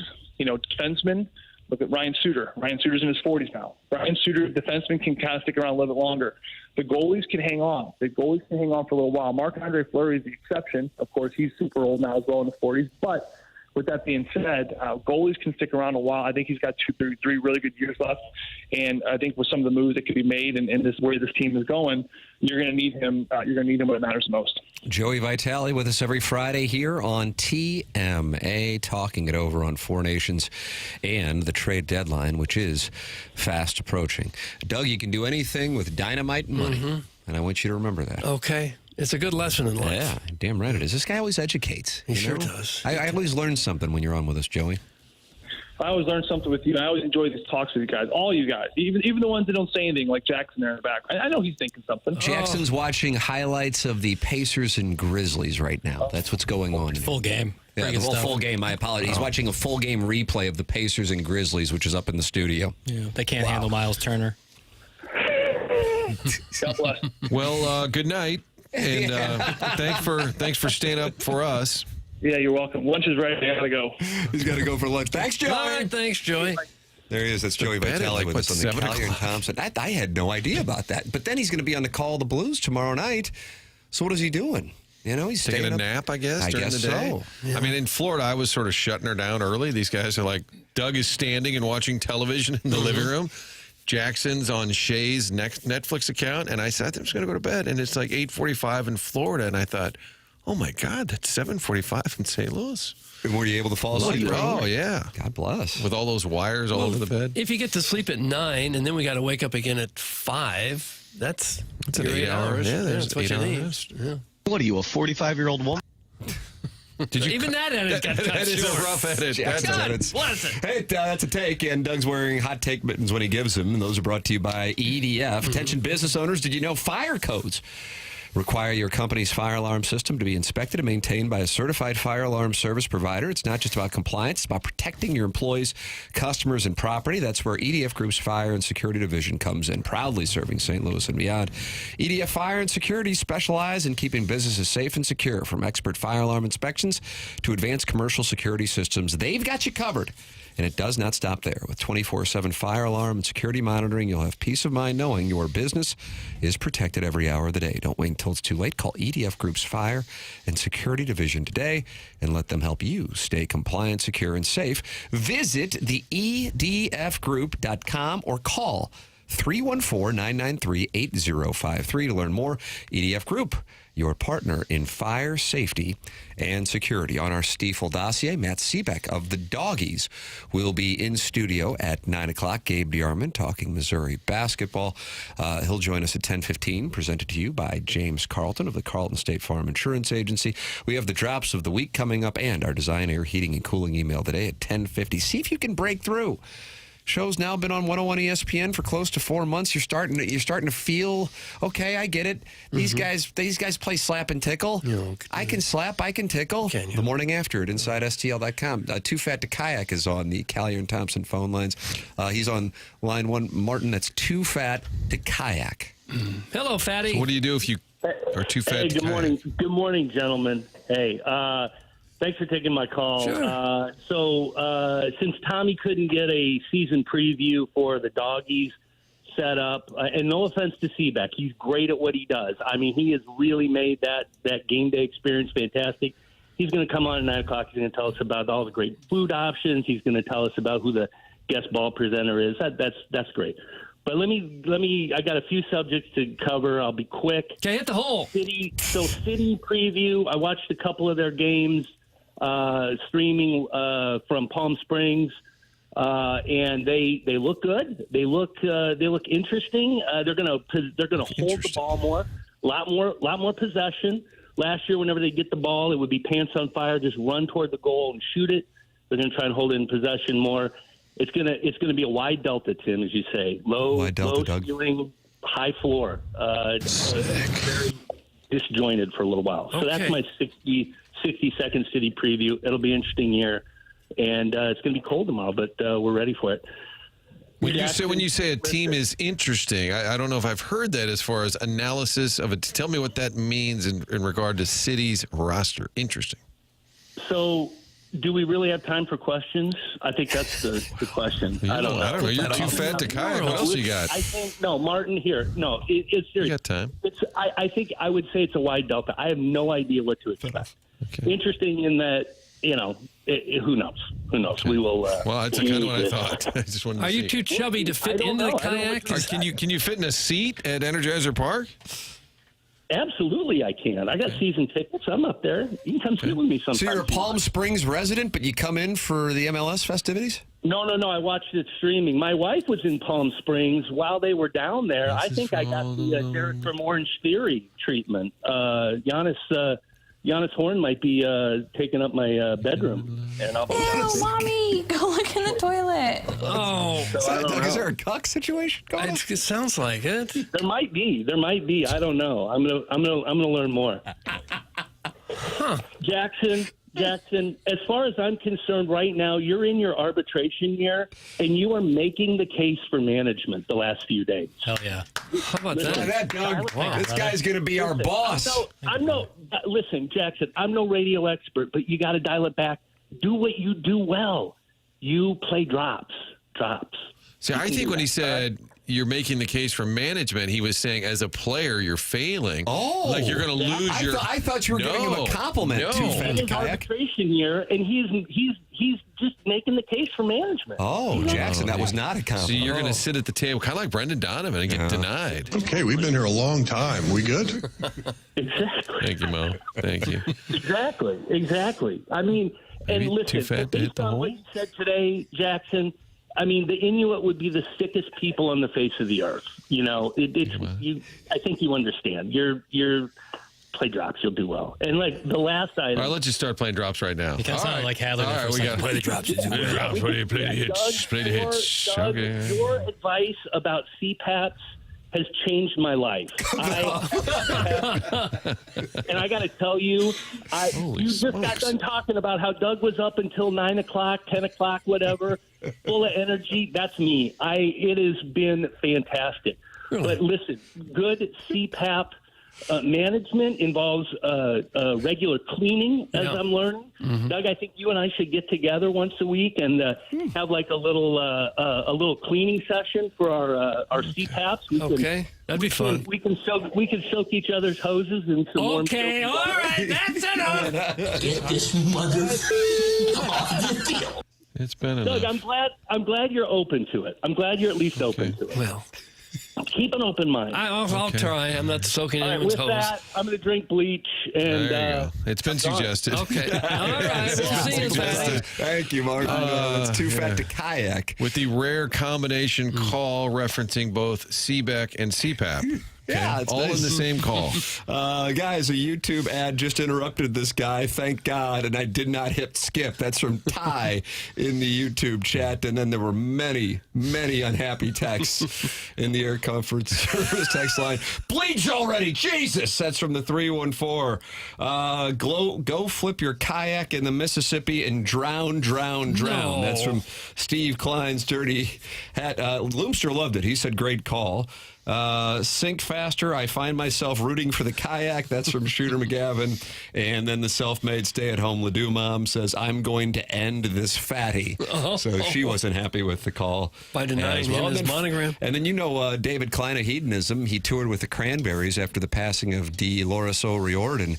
And he texted in, this guy sucks. That's from David Klein of Hedonism. Klein. So unfortunately, Doug, sometimes we'll go to the phone lines and they are not well received by audience members. I'm not sure we've had many callers that have been well received. Do we have a single caller that gets positive remarks? Caller Adam is considered the greatest of all time. I don't know about that. Frequently suspended. Well, Tim, you're doing a great job. See there. He was giving us a breakdown of CIty SC, and I thought, I'm all in. What do you got? And he said, they look interesting. I kind of wanted to know more, and I don't think there was more. They're going to hold on to possession more this time. Instead of giving it away? Didn't think about that before. That was the style. They give the other team the ball, right? Which is kind of what my basketball team does. We just give the other team the ball. How's that working? Well, the Dean of DePere is not sporting a good record. You don't have the balls to answer whether or not you think Jeff Fisher should come back or not. See? You don't have that. What about the move yesterday, Jackson? Was that? Oh, God. You had your head under the hood there for something. What were you fixing? What did I think about the move? The move yesterday. The doggies. The doggies move. The Vasilev move yesterday. Reunited with BC. I was kind of in a news desert for a little bit there, so maybe desert. Well, after the Wemby news, I was kind of taken thought of aback. you when I saw that. Wemby shut it down for the year, but Indiana Vasilev. They moved him. That stinks. He was really good. How about that? And he's really I got to say, big personality. It's a media loss. Okay. It's like when Ernie Conwell left. Oh, yeah, we liked Ernie Conwell. See? There you go. Joe Kelly. Joe Kelly. Yeah, we liked him too. So, yeah, he is reunited. Peaches and Herb, 78? I don't know. If it's before 82, I can't do it. Reunited. And it feels so good. You know, Bradley Cornell still lives here. I believe in the greater Kirkwood area. Even though he was fired last summer, he said he plans on living here long term. Which, if you think about it, you're a coach. You're probably going to get fired again in a year or two. You need a home base. Said he absolutely loves it here. So he got fired, stuck around. That's a nice little feather in our cap. Yeah. Mr. Martin, I hope this finds you well. That was the Sharon and Clayton of callers. Terrible. Any hoodles, I'd like to slather that David Klein of hedonism in gravy and yum, yum, yum, yum, yum. Hashtag free perk. Gosh. Hashtag heel Tim. That's from Brian Henson. He'll be covering the Colts. That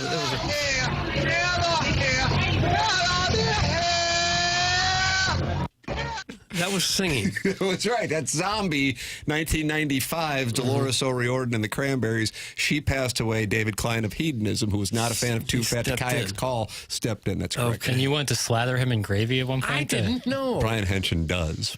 I thought, didn't you, if the plane crashed or something, you'd eat him first? We had that thought. What happened if we were all in a plane and it crashed in the mountains somewhere and we ran out of food? What would we do? And we decided we'd slather David. Wow. How slow was that sports day? A big day. That was the Caesar as tourist era. Ladies and gentlemen, we welcome you to email into the program, The Morning After, at InsideSTL.com for our design, air, heating, and cooling email today. Watch the show with 286 other friends at YouTube.com/TMASTL. The cameras provided by Air Alliance Team. Text in 314-399-9646, and you can call in just like Too Fat to Kayak did. Should win an award for the call from my standpoint.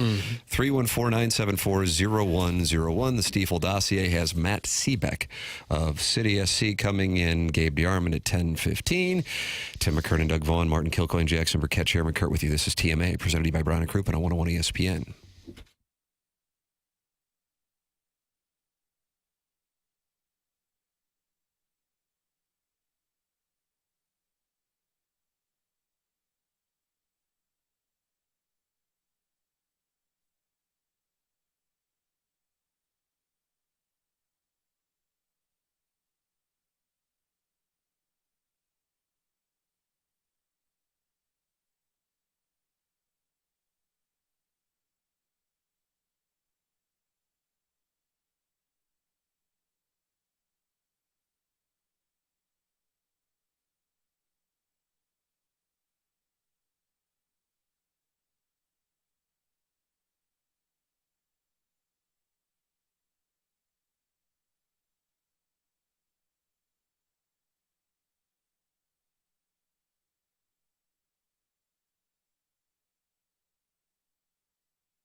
Hi, Martin. You think that call was so great by Too Fat to Kayak that Tim just up and left? Thought we couldn't possibly top that? That was a shorter break than anticipated. So just kind of took a hike? I hope he didn't tender his resignation over it. Over the call? Yeah.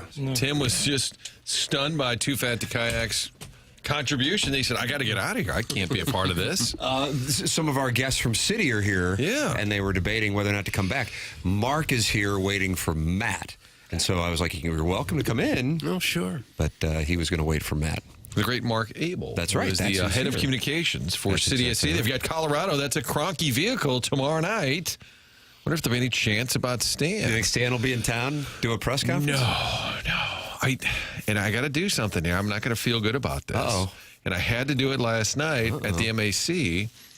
I had to give Demoff just a hint of credit. Oh, my goodness. The Lombardi Trophy was at the event last night, which is great. The actual Super Bowl trophy they were handed in Atlanta 25 years ago. Mike O'Keefe works for the L.A. Rams, but he's a St. Louis guy, worked for them in corporate sales, and he moved to L.A. because it was a great opportunity. Buddies with Chris Sloan, works out there in L.A., but he brought the trophy to the event last night. Vermeil, Falk, Timmerman, Mike Jones, Andy McCullum. It was a great night.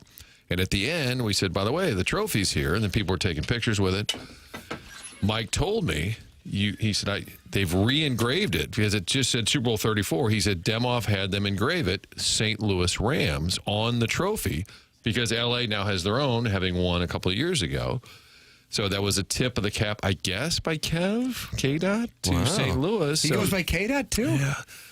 I might have a diss track I'm working on about Demoff. You're right. That he's not like us. There is no secret plan. There was a secret plan. Anyway, they have updated the trophy to say St. Louis Rams. So we did have a team, even though the NFL pretends like St. Louis doesn't even exist. So nice of them to ship the trophy here. So we'll maybe K-Dot will be there. He oversees the Nuggets, the Lanch, and all of that. But anyway, Kroenke's soccer squad here tomorrow night. Doug, to kick off the season at Energizer Park. It's going to be a chilly night, but I bet the place is packed. Oh, yeah. Sold out, I'm sure. We're getting so many texts on this, and I don't really know. I'm surprised by the level of interest in this story. Have you seen it? You know what I'm going?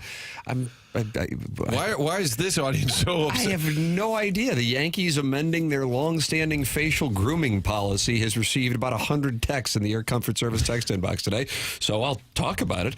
The Yankees have amended their long-standing facial grooming policy with managing general partner Hal Steinbrenner announcing this morning that players and coaches will be permitted to have well-groomed beards moving forward. No longer will new acquisitions be required to shave facial hair upon arrival. Devin Williams was one recent example after being acquired from the Brewers in December. The right-handed closer said he hadn't been clean-shaven for about 6 years and hoped to keep his beard as long as I can, he said.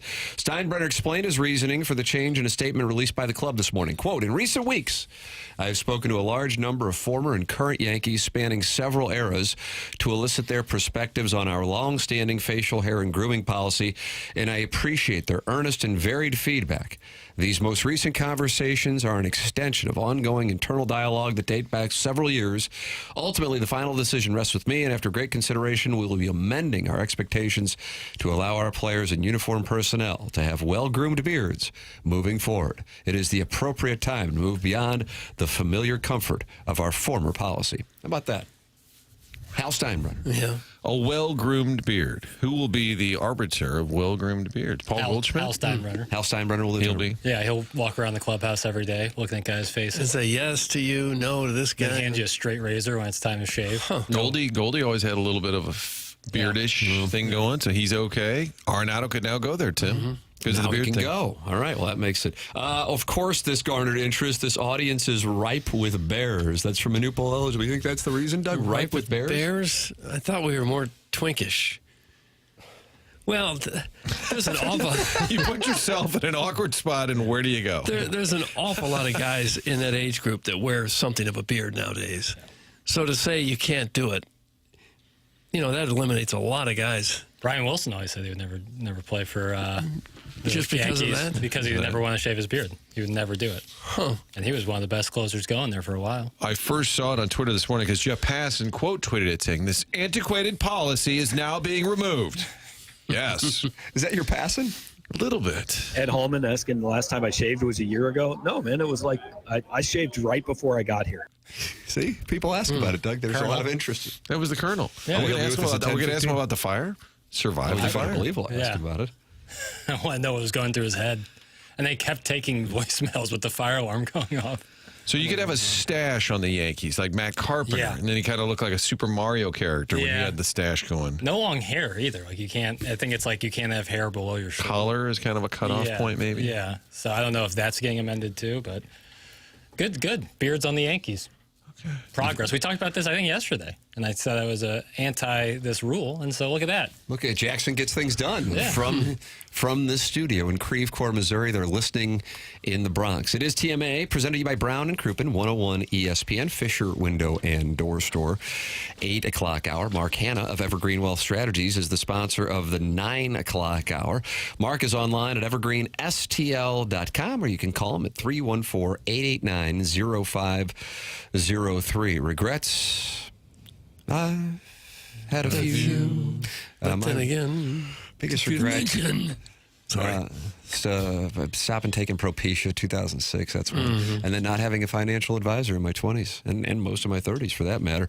Have a financial advisor. It doesn't have to be Mark Hanna. Mark Hanna's message is just make sure you have one. If you want to work with him, well, there you go. 314-889-0503 or go online at evergreenstl.com. I'd also recommend a budget. And that might sound really complex, but whether you build it out in a spreadsheet or you use an app, then you can kind of have a game plan, make sure you're setting aside money. It's so easy to do, and it's so helpful. And Doug, you always say compound interest is the eighth wonder of the world. I've never once said that. I thought I heard you say that. Yeah, he's like in the break room the other day. That's exactly right. He's like talking about his compound interest. So there it is. Mark Hanna, Evergreen Wealth Strategies, 314-889-0503, or go online at evergreenstl.com. It is Friday, and that means it is time for us to celebrate the week that was with Jackson's creation of the Drops of the Week. Morning After. Drops of the week. Yeah, you gotta drop it like a hot dog. It's a wonderful drop. Indeed it is. Flip that off. Flip that off. Flip that off. Flip that off. Flip that off. Get my office, dirtbag. You're fired. You don't know anything about this, Debbie? Yeah, 389 people are in there just talking it over. That's it. Hey, Rory McIlroy, you made your bed, okay? Now you got to lie in it. Well, MIZ. It's a yo-yo. One spot left. More reports come to you later in the day. More text from Tyler. Something's wrong. Why are you still here? I've never seen a group of men more excited about another man's legs than what's going on in the YouTube chat. You can't make this shit up. The cat is Valentine's with Alan Burleson. Some guys talking about fries. All right, boys, I'm going to get back to plowing. Hey, Doug, Yeah. what do you actually do? I think my legs are just my legs. All right, next question. Ollie, you're cute as a button. Alex Bregman's situation has to be a big factor in this, doesn't it? I would imagine. Must be nice to be in St. Louis, the party capital of North America. Amen. Landing. What? Thanks a lot, hey. That was Drops of the Week. Drop, down, drop. Kind of recorded there in the driving range at Old Warson there. With Yeah, it did sound like Mo and Big Wall. Yeah, we were able to weave in some of the spring training stuff from last week, Jackson. Yeah, didn't have drops of the week last week. My favorite one, I don't know if people recognize what that was. There was a point where it was Martin doing his sportscast while we were talking. Bleeding into our show. I was listening to like the whole thing yesterday while cutting it, and I was like pissing myself laughing. So the radio show was kind of knocked off the air, but my TV hit. That's right. And that's why are you? That's here, right here. Come to you later in the day. More text. That's what you were. Tyler. Something's wrong.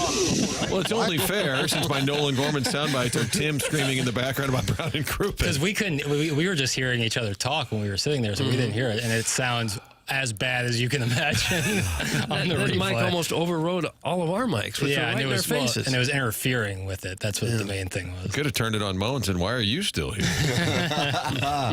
The St. Charles beard is super popular with this audience, myself included. Grow the beard out to hide the chin fat. That's from caller Buzz, who won the June 2023 Listener of the Month award. Charlie Blackmon always had a great beard. Yeah, he did. Great beard. He couldn't have played for the Yankees. Jason Worth. I don't know why you'd really want one that big as a baseball player. Just seems like it would kind of get in the way. Joe has a landing strip. Think about that. Well, that wouldn't get in anybody's way. You ever wear a cup? Probably would.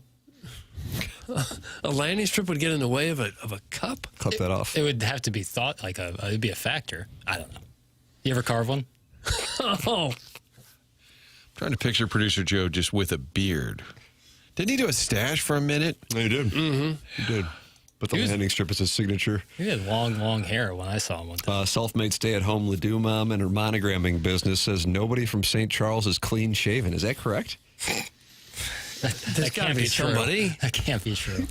Self-made stay-at-home Ledoux mom does that research for the monogramming business, so maybe somebody clean-shaven in St. Charles. Would you just call in real quick? 314-974-0101. Doug has to leave early today, 10 o'clock hour. Martin has that onboarding. So Jackson Balloon Party reunites. Yep, we're back, baby. You got a Friday six-shooter? Yeah. Do you really? I got 6 questions.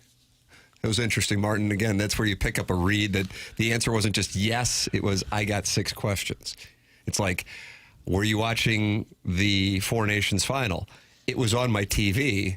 So it's like when Aaron Rodgers was asked if he was vaccinated, you know? Well, yeah. You got to pick up the reads. Well, I think in some cases, and maybe this is the only place where me and Aaron Rodgers align, is sometimes things are a little more nuanced. You know, you guys are wanting to box things into yes or no's. Life isn't binary, man. Clip that off. Life isn't binary, man. It's not either or. There's some gray area. Yeah, that's where I live. You that's live where in the gray. You live in the gray. That's where I thrive. Like some live in the paint, you live in the gray. Mouse in the house. Mouse in the house. Missouri and Arkansas tomorrow night, and the Colonel will be with us at 10:15. That's on the Stiefel dossier. And then Matt Seebeck is going to be in studio in the very next segment as City opens up its season tomorrow as well. That is coming your way on the Stiefel dossier here on TMA, presented to you by Brown and Crouppen. You are listening to 101 ESPN and the TMA STL YouTube channel.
This is Action Jackson with a Sports Center update brought to you by Saliga Heating and Cooling. Spurs center Victor Wembanyama will be out for the remainder of the season as being diagnosed with a blood clot in his right shoulder, the team announced Thursday. That was another Sports Center update brought to you by Saliga Heating and Cooling, an independent American Standard heating and air conditioning dealer.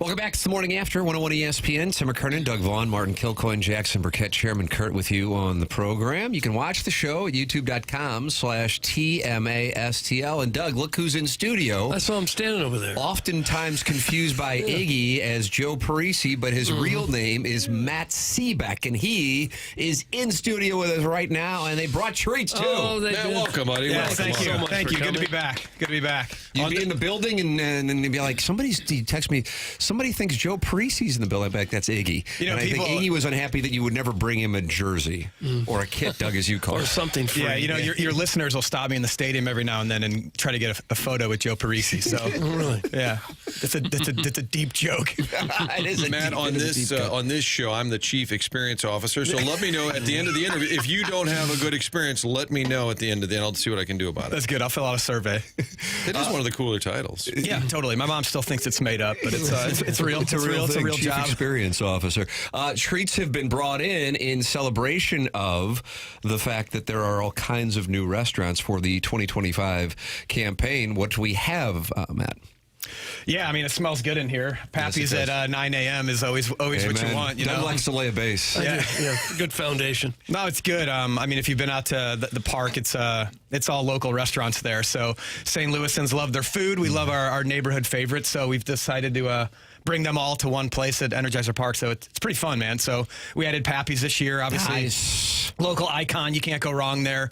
Chicken scratch, damn fine hand pies, Well, no, what and is that? bollards. What's a damn Doug's fine mad hand? about that. Damn fine hand pie. I mean, it's in the title, Doug. It's pretty good. Don't scold me. I just want to know what's on the food. It's it's kind of it's a pastry item, but they do sweet and savory. So it's a nice walkable item that on a cold day like tomorrow night, you can treat yourself. And it's it's a pretty pie. good. It's a pie. It's kind of it takes from European culture actually. So. It's down in Tower Grove. They're a nice little new up and coming restaurant. Have you guys been inundated with restaurants that want to get in? Yeah.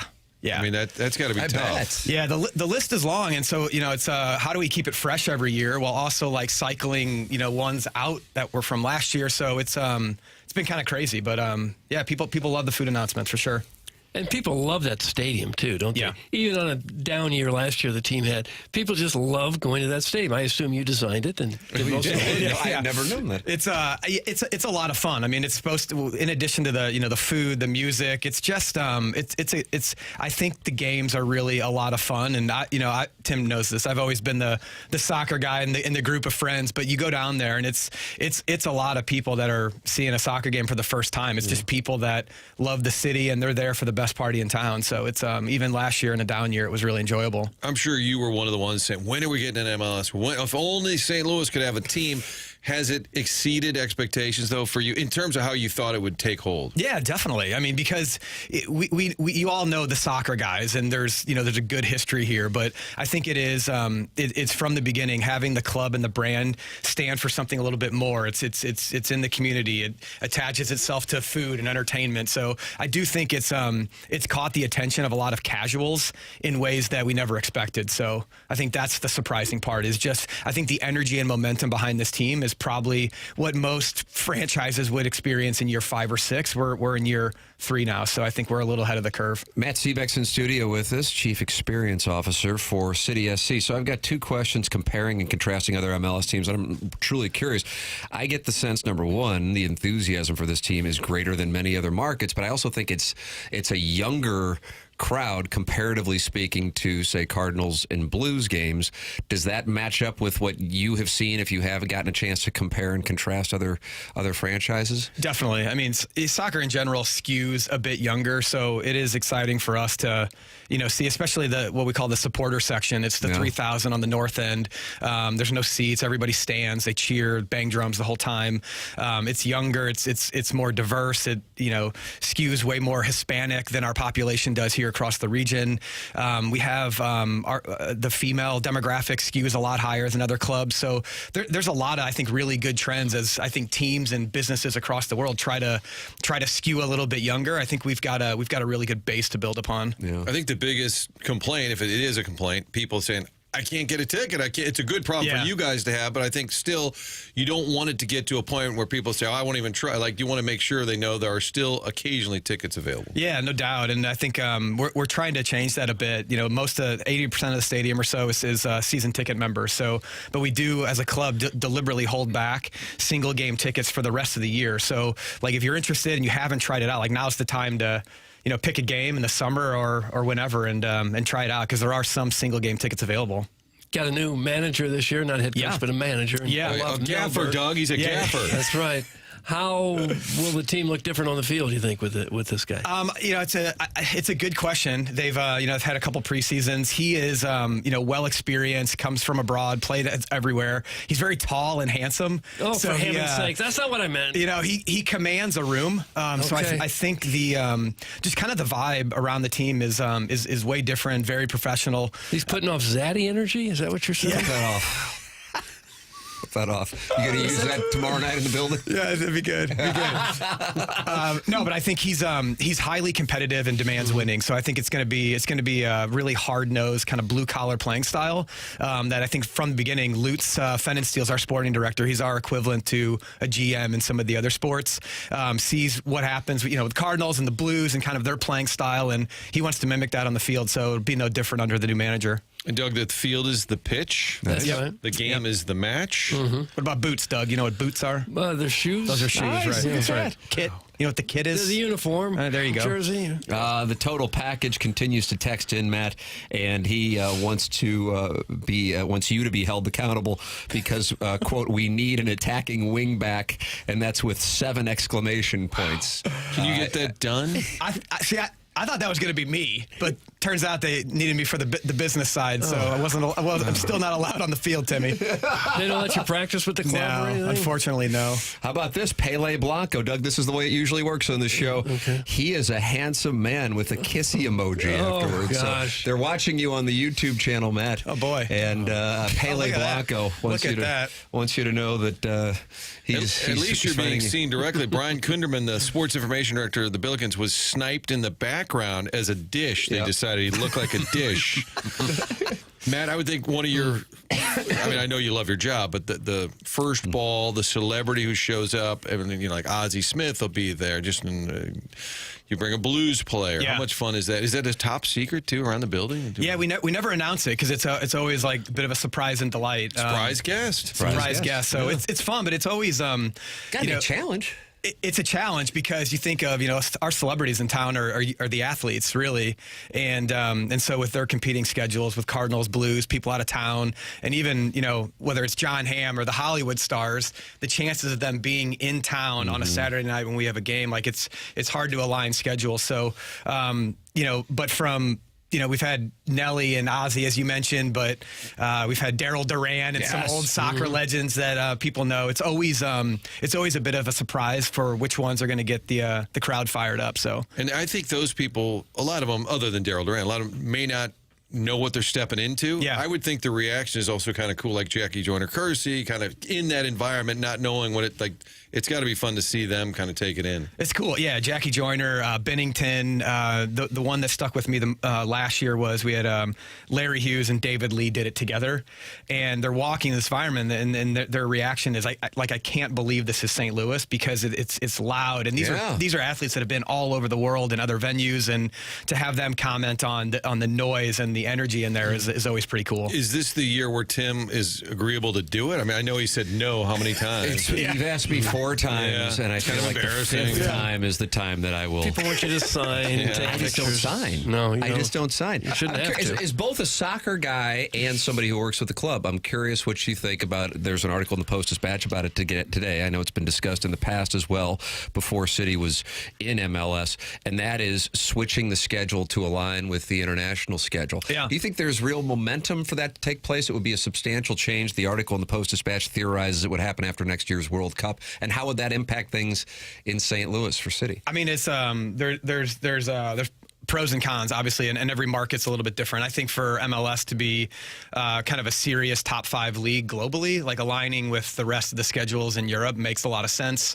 And that also, we have what's called transfer windows in soccer. Yeah. So there's only a limited amount of time where you can make transactions happen with players. So aligning that would theoretically mean more money flows between the leagues, which is a good thing. I think the thing we have to be careful of in our market is it's really cold in February. So playing games through, November, December, January, and figuring out, I'm sure there's schedule magicians that will make that work. That's the biggest concern for us. How close is the MLS to being a top 5 league in the world? I think it's closer than you think. I think 5 years ago it was top 20. Now we're top 10. So the talent just continues to get better, and a lot of that talent is grown here in America. So I think that's what's really cool about it. Somebody in the YouTube chat wanted to know how many scarves you own. He's got the Mo look, kind of a. They're always wondering. You can just read whatever. Ali Marmol did it last week. He would read love that thing to last see week. this guy's stash of scarves. How many scarves do you? I've got quite a few accoutrements. Okay. Yeah. I saw Ali reading the comments last week. That was fun. We were a little nervous. Yeah. Somebody wrote he's cute as a button. Actually, it was Jackson's buddy, Sweet Kai, who wrote that and considered it a high. And people want us to hold you accountable for Indiana Vasilev being you sent over dealt to him, Philadelphia. didn't you? So you were making that move as well as being chief experience officer. Yeah, that's you do right. it all. People hold me accountable for all kinds of things, Tim. When I'm walking through the stadium and people ask, "Are you mad?" I'm usually not quite sure how that's going to go, and usually it's either, "Hey, the food's really good here," or it's something like, "Hey, the Wi-Fi is not great in section 201. Can you come take a look at that?" That's usually Doug complaining. It's on What both do you ends do of the with a spectrum. question like that? You just pass them on, Doug. Mark Abel's number. Yeah, just delegate, right, Doug? What are so you mentioned some of the newer food. Doug's really interested in the damn good pie. Damn fine hand pies. Damn fine. It's delicious, Doug. How about some of the returning favorites? Just rattle off a few for those who have never been. Oh my God! So number 1 and 2 is Steve's Hot Dogs. You've had Steve's Hot Dogs, right? Really fun. Led by Steve Ewing, former lead singer of The Urge. It's great. So Steve's Hot Dogs was one of the top 2, and then Balkan Treat Box of the Groves of Webster is also up there. What's in there? Incredible. You never heard of Balkan Treat Box? No, what's that? Oh my gosh, it's amazing. So inspired by the Balkan region, Bosnia, Turkish, Greek food. It's incredible. So 2 very different food options to have them be number 1 and 2. But we've got, the neighborhood favorites. We've got Dewey's, we've got Antoninos, we've got Pie Guy. It's just the list goes on and on. There's over 20 local restaurants in there. Jackson says the fries from Olive and Oak are different and better at Energizer than they are. Yeah. Olive and Oak's in there. Oh my God, that's what I'm saying. How about that? Yeah. So don't eat before you go to the game. Have a feast. Hey, you gotta eat at the game. Stomach, yeah. Yeah, you gotta come early, Doug. Go Grand Hoosier and just load up on all of it. You don't even watch the game. Just go Grand Hoosier. Festivities getting underway tomorrow night. City in Colorado. Matt Seebeck, Chief Experience Officer of City, in here with us today. Thanks for coming by the program. I've got gifts for you guys. Oh my goodness! Hold on a second. God, I hope Iggy's not listening. Hold on a second. I know. I hate to do this without Iggy. I'm telling you, if he's in the YouTube chat, this is going to be a moment. We'll pour one out for him. Doug, that's a kit. Here we go. It's kit season. We brought you the kits. Look at the kit. Wow. Look at the kit. What kind of feedback did you get on the kit with the collar? Because I know that can become a thing. It is. We knew it was going to be polarizing. No. But so many of our fans, you see our jerseys all over town. It's just because, it's people. Unbelievable. How many kids are wearing City? They're everywhere. Amazing. So for us, it's a challenge of, we knew we were going to come out with a new one this year. And so how do you keep it on brand with the iconic red, but also make it feel different enough that, you feel compelled to want the new one. So that's where the collar came in. And it is a bit of a throwback. It has a look from the 80s, but is also an homage. The 5 stripes are a nod to the 5 St. Louis-born players that played on the 1950 World Cup. So there's a huge story there. So it's meant to look a little vintage. How about that? So with the collar, you can wear that to formal events. Pass them around like a 40. I told Matt to stay away from me. I'm in cute corner with my illness. Look at that, Doug. Look at the kit.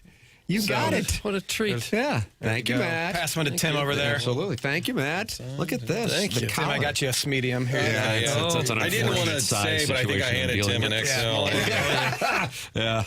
There's a robe for you to wear around the house. A youth medium is. You just keep dunking on me. Sorry. Stop it. He's going to stretch school. Yeah, I'm going to the thing over in China. all Matt, congratulations on all that City has accomplished already and the enthusiasm for it. Super cool. Thanks for coming in, man. You bet. Thanks for having me. Matt Thanks, Seaback, Matt. Chief Experience Officer here in studio, and they brought Pappies as well for the festivities, as Pappies will be in the building. Pappies and kits. Starting. Yes, Yeah, what else that's could you right. ask for? This program is called The Morning After. It's brought to you by Brown and Crouppen, Mark Hanna, Evergreen Wealth Strategies, 9 o'clock hour. You're listening to TMA 101 ESPN.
Is this Boys to Men on Bended Knee? That's right. Are you apologizing to your lady friend for your behavior during the Missouri-Alabama game? No, I just thought Boys to Men. It felt right on a Friday. Huh.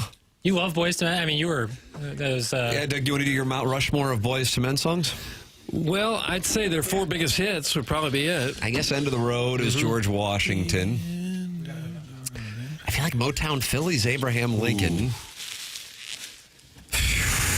So hard to say goodbye. Is Jefferson? Are you crying? Yeah, I'm getting emotional. It's Boys to Men. It's naturally get a little bit emotional. I enjoy On Bended Knee.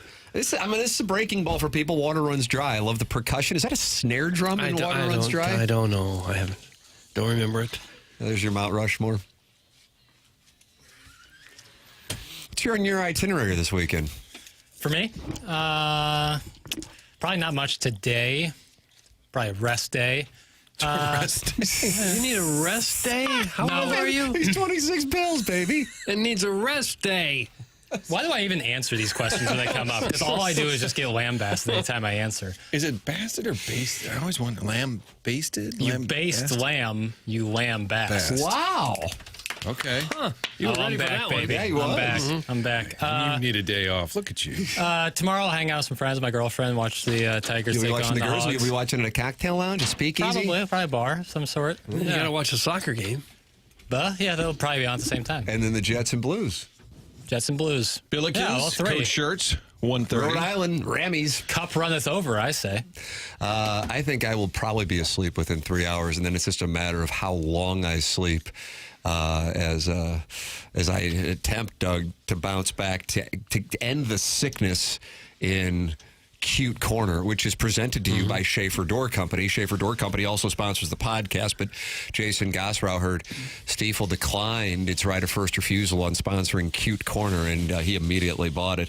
And it's Schaefer Door, sponsor the podcast on TMA. SchaeferDoor.com. You can call or text the number they set up specifically for our listeners, 636-782-3608. It's going to get a quick response time, and with temperatures as cold as they are, that's when garage door springs break. And if that happens, you go, what in the world? I remember it happened about 5 or 6 years ago, and I thought, I don't know who to call. Well, now I've got the answer for you. It's Schaefer Door at SchaeferDoor.com. SCHAEFER door.com, or call or text 636-782-3608. 3608. They service commercial doors as well. So if you're in a business or warehouse with big, tall doors, Schaefer's experienced in these types of jobs. Go to SchaeferDoor.com or call or text 636-782-3608. Schaefer Door, a CHI overhead door dealer. Matt Seebeck, Chief Experience Officer of CIty SC, in studio with us. Pappy's bringing treats. Yeah, he brought a nice experience in here. You have enjoyed 2 ribbies, it looks like, based on the... Well, there was kind of 3 together. It was right? It was very good. Martin, really enjoying it? I've had a breakfast rib. This is going to be my cheat day. Pappy's ribs. I mean, and the gentleman here said there's sauce. You don't need it. And I thought, well, listen to the guy. He was right. No, I know. It's a breakfast rib. I'll drive there. You can't have just one. Although Chris Rock tried. What movie was that? 1 rib. How much for 1 rib? And then he didn't have much money. He said he didn't want a soda. He wanted a sip. He said, how much for a sip? What movie was that? Jackson, that's you own goodorbad.com. I thought you would. I honestly thought you would. I got it. I'm going to get you, sucker. Yeah. Yeah, your Best Picture, 97? I don't know. That was 1988. You got to find Chris Rock because he doesn't have much money and he just wants something to eat and drink. And he just says, how much for 1 rib? Not a rack rib. He said, I'll take a soda. And the guy said, it's $2. I said, can I just have a sip? He just wanted a sip. Did he get it? I don't remember. It's on goodorbad.com. Yeah, goodorbad.com. I'm very questionable on goodorbad.com and what it brings to the table for us. Colonel's going to be with us at 10:15, talking Missouri and Arkansas. Jackson, you have put together a wonderful Stiefel dossier, and you come up with these questions. Now, I realize we're going to have a balloon party reunion at 10 o'clock. Martin has onboarding. Doug has to leave early today. So you pick. Which direction do you want to go with this? So many places to go. On the heels of the Four Nations I think that's the right move. I think you circle back to Four Nations. I think whatever you're going to do here, you've already made the right decision. Sweet. That was kind of like the sick. Sweet. Do you think we need more international competition in sports, or do you think doing it too often takes away from some of the allure of the international competition? I was listening to Scott Van Pelt's podcast en route to the station this morning. And he's so upset about how the NBA All-Star Game was such a disaster this week. And I'm not bringing this up to mock your love of the association.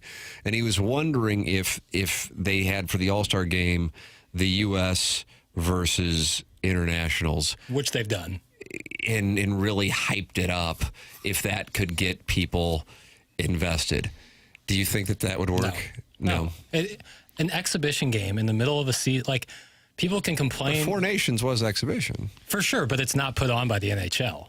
Like, And but in conjunction. It was. And it used to be a big deal. The NBA All-Star Game used to be a big deal. But the intensity level is just so low. Here's some one of my favorite podcasters from the Ringer. His name is Van Lathan. He says it's the All-Star Game in general in sports has culturally expired.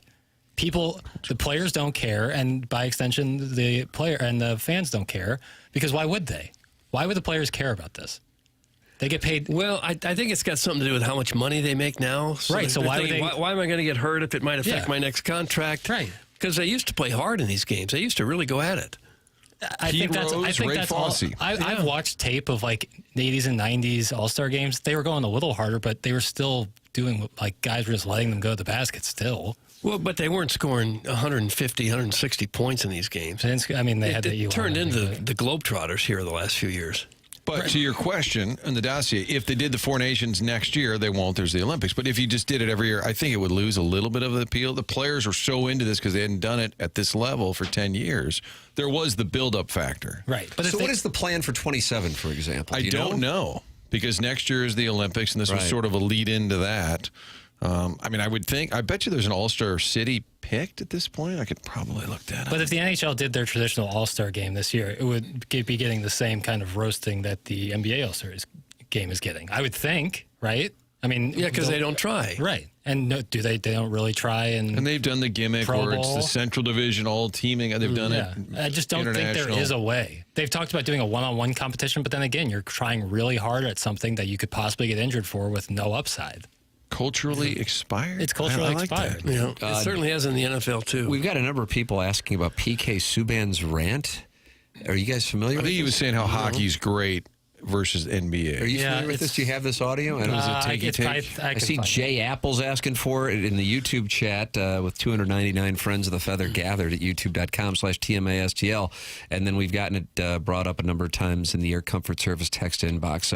Crystal City Clamhammer writes, PK Subban's rant on the NBA versus the NHL from yesterday. Are you familiar with this? Well, he's at ESPN now, so I think there's like a take meeting before. There's a take. It's a little longer, and I haven't listened to it yet. So, any profanity? I can't imagine. It's on first take. Okay. In terms of the money, you're probably right. There is a lot of money, but once again, I ask the question: what are you playing for? Like, if you're really about it, if you're really about sports, then you're about two things: your teammates and the fans. And I'm sorry, it doesn't matter how much money you're making. When you do not show up to play, you're letting your teammates down. When you do not show up to play, you're letting the fans down that are paying you 40, 50, 60 million. I don't care if you're getting 300 million. Congratulations. But these people in here are paying $2,500 a ticket, $5,000, that are blue-collared, hard-working people. If you don't get your head wrapped around that, you shouldn't be in pro sports. Because how are we going to grow? How do we expect you to be an example? Well, guess what? You don't want to be? You are one. You're on the biggest stage. You just said it. They make the most money. You're an example. You got to show up. You got to take that on. I'm sick and tired of making athletes greats, all-time greats, that aren't the best examples. Those are the people that we want our kids to follow, that we want athletes to follow. That helps us in our game. Stephen A., you want athletes to be educated on this and understand this. They got to understand the importance of showing up to the All-Star game and being on the court and playing banged up sometimes and playing injured maybe at times. Thank you. And participating, because here's the thing. Because you're making 100, 200, 300 million, you should be out there banged up. You should be. That's why we pay you, is to max out. We talk about greatness and it being the longevity of somebody's career. I don't care if you play 50 years. I want your best 10. I want you on the court dominating. I want you to go all out. I want Michael Jordan. I want Kobe. That's what I want in every sport. That's the guy that I follow. You're a different version than that, you don't get my respect. I think what he was saying, his takey take, went even beyond the All-Star game, kind of the load management culture that exists now. Don't you think that when he was saying play hurt? I think that's part of that. I thought it was, I respect what PK Subban said there, and I think there was a lot of good stuff he said there. It's also pretty cheap pop. Like, it's easy to say, you go out there and you play hard. What if Jason Tatum, who gets paid in the $40 million, $50 million range, goes out there and tears his ACL in the All-Star game? What are Celtics fans saying? What's Celtics GM saying? What's I Brad have Stevens to tell saying? you, I walk in unison with Jackson Burkett on this particular. It is absolutely cheap pop. Yeah. You can never go wrong with going on there, and especially in the United States, taking a shot at the NBA and imply that they don't care and all they care about is the money, because I think there's some cultural undertones to that if you're in the grifting business, and then how hard working the hockey players are. Blue collar. Absolutely. Blue collar people are buying $2,500 tickets. Absolutely. You can never go wrong with it, and it's like bait. It'll outkick your coverage. But in reality, exactly what you said. You don't play for the fans. You're not employed by the fans. You're employed by your team, and the team is there to win championships, and that's the reality. Right. Now, you can do the like bait tweet or that take, and I understand it. I get it. Sure. I don't think he was necessarily trying to do like bait. But the reality is you're employed by the team, and what you just presented as the Tatum example is the reason. Now you put the name of your country on your chest, and Different you saw, I mean, I would imagine, Jackson, you're familiar with Kevin Durant and that interview about the Olympics that made its way around. That got him emotional. That's a different thing. Totally different. Well, and Tatum could have gotten hurt last summer playing for the Olympic team. But that's a different ballgame. No, right. When you put Team USA, and I give all respect to hockey for the Fortnite, they knocked it out of the park with that, from a business standpoint, an entertainment standpoint. The NHL did an outstanding job with that. It's not apples to apples with the NBA. You can't, the world, USA versus the world, it doesn't have the same impact. World across your chest isn't the same as your country across the chest, like it was in the Olympics last year, which was awesome. People quick to forget. Yeah, I just think it's easy thing to say, but also these players, like there's like, oh, you're getting paid all this money, like it's like charity. They're being paid what they're worth. You know, they're being paid because that's what they're worth. Look at that capitalist over there, Doug. How about that? Capitalist Jackie Papers. There is an element of it where without the fan, you got nothing. You don't have a league. Sure. If you're just playing pickup basketball in a church gym with these same players, you're not going to make any money at all. No doubt, but they play hard on the 82 regular season games that are scheduled. Yeah, when they're not out with load management. Yeah, unless they sit out. I think the teams. Those are doing load management. I know, but I think he was, I think he was kind of touching on that culture right now in the NBA where they sit out a lot. I think he was started with the whole All-Star thing, and it's not apples to apples. But it does suck that there's a lot of load management going on. Well, they've also put rules in place to curtail that to a certain extent. Yes, and it got out of hand. And much like the NBA All-Star Game, it's always going to be kind of half-assed. I think the care factor just got so extreme, like they wouldn't even like put their hand up. I mean, they made it into I'm not defending the NBA I think the All-Star players made it into a farce. It would always be an exhibition. It's awful. I'm not going to defend it. It became a farce. But it's not for basketball fans. It's for kids and corporate sponsors and this, that, and the other. That's a lie, Jack. You know damn well NBA players hardly ever try. That's from Droid Effects. That's just like that's from someone who's like haven't watched a basketball game in 20 years. Like the whole thing where they don't try. Yes, there's obviously moments you can pull clips where guys don't really try that hard. They're playing way too many games for way too long. So 40 minutes, 82 games is crazy. Would you like them just to cancel the All-Star Game? Say it was a good idea on its day. But put it at the end of the year like the Pro Bowl. Like bury it like the Pro Bowl does. Like no one cares about the Pro Bowls, so they know that. You'd never get the players to play at the end of the year. Right, after the playoffs are done? No, I'm talking like I don't even know when you could do it. I don't know. So many teams are in the playoffs. So all the All-Stars will be in the playoffs. No, I got if they took like a couple days before the championship, but that would be lame too. I don't think, like I said, like I shut up Van Lathan again. I think it's culturally expired. I think All-Star games across sports have culturally expired. They used to Even be one the baseball one. Baseball's a little different because like the likelihood of you getting hurt. It's not. There's no like contact. So why did they used to play hard, but they don't now? Why did they used to play hard? Used to play hard in the All-Star games. That's a fair question. I think, again, there's a little bit of romanticizing the past about how hard they played in former All-Star games. Pro Bowls, a little different. Sean Taylor blew up that punter the one time in the Pro Bowl. But, yeah, I don't know. I can't speak to that. I wasn't really alive. One of my theories, I'm speaking specifically to baseball because I didn't care about the NHL, NBA, or NFL games when I was a kid. But baseball, I absolutely did. I loved it. Couldn't wait for it. And now I don't care, and I haven't cared, probably going back to the 1990s, early 2000s. And one of the reasons, I think, is you used to never see these players, and now they're all over the place bouncing between teams and therefore leagues. So I think that factors into it. And I also think when I say you never see these players, games weren't really on television. And so this was the chance to see them.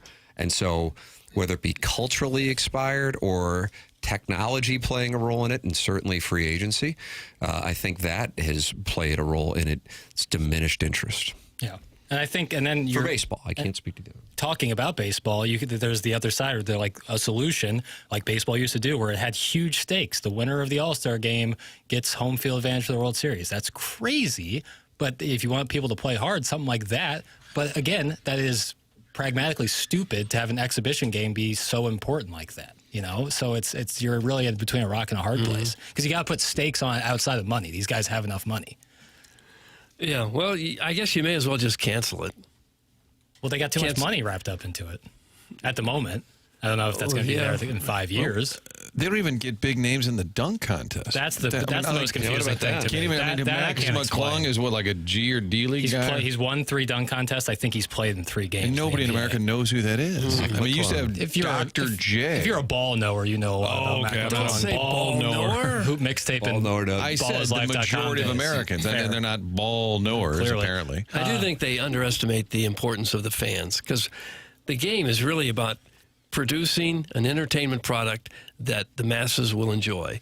And when you start thinking that the masses don't count, it's all about us, I think that's dangerous territory there. But I think you're jumping to a big, saying that they don't care about the fans, I think is a... Well, if they're saying I'm not going to try very hard certain games because I might get hurt, I don't care about the 20,000 people that just paid, $500 to get in here, that's a dangerous thing to start doing. Right, but fans also care about championships, and you're putting yourself in the best position to win a championship, and that includes staying healthy. Yeah, well, I'm saying in any type of sporting venue, when you take the fans for granted, you're going to risk alienating your customer base. I agree with you. And you don't want to do that. I'm with you there.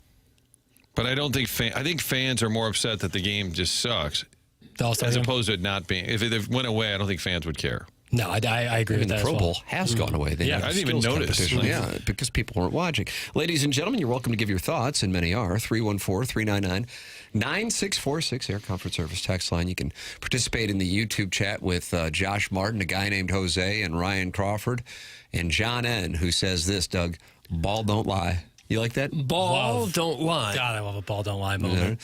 Ladies and gentlemen, Dr. Brandon Pryor is a sponsor of this program. His business is 100 West Dental. And a lot of people go, I don't want to go to the dentist. I just don't want to deal with it. But bad dental health can impact the rest of your medical health, so don't take it for granted. No dental insurance, that's not a problem. The membership plan aids in the cost of dental work for those who don't have dental insurance. It's 100westdental.com, or you can call 636-585-0100. But no phone call is needed to get in. Just check the calendar online at 100westdental.com for availability and book right then and there. It's a very procedure-specific approach to dentistry, and you walk in those offices in Manchester or on Manchester and Baldwin, and you will be thinking to yourself, this does not look like an old school dentist office. That's because they have the newest technology. Mention my name, you get $1,000 off Invisalign at 100 West Dental. Online at 100westdental.com. Tim McKernan, Doug Vaughn, Martin Kilcoyne, Jackson Burkett, Chairman Kurt with you on the program. On the Stiefel dossier, Gabe DeArmond, 10:15, Design, Air, Heating, and Cooling email of the day at 10:50. This is the Morning After, presented to you by Brown and Crouppen on 101 ESPN and the TMA STL YouTube channel.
Is this a remix of Tom's Diner by Big remix. Suzanne Vega?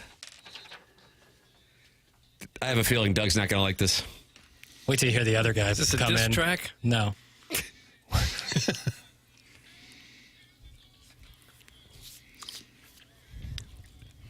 This is a big remix on the TikTok.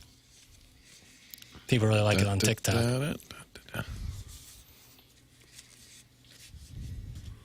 Kind of like it. I don't think anyone dislikes the song Tom's Diner. It's just so, it's like Doug says, tap your toe kind of music. Suzanne Vega, and she did Luca. Martin, my name is Luca. I live on the second floor. I live upstairs from you. Guess you haven't seen me before. Think about that. What are you thinking about now, Doug? Well, what am I supposed to think about that? Okay, there's someone living above me. Mad about it. He's mad at Luca Brazzi? He sleeps with the fishes. My name is Luca.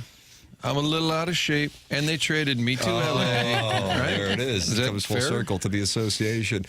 Welcome back. It is the Morning After 101 ESPN and YouTube.com/TMA STL. Mark Hanna, sponsor of our 9 o'clock hour.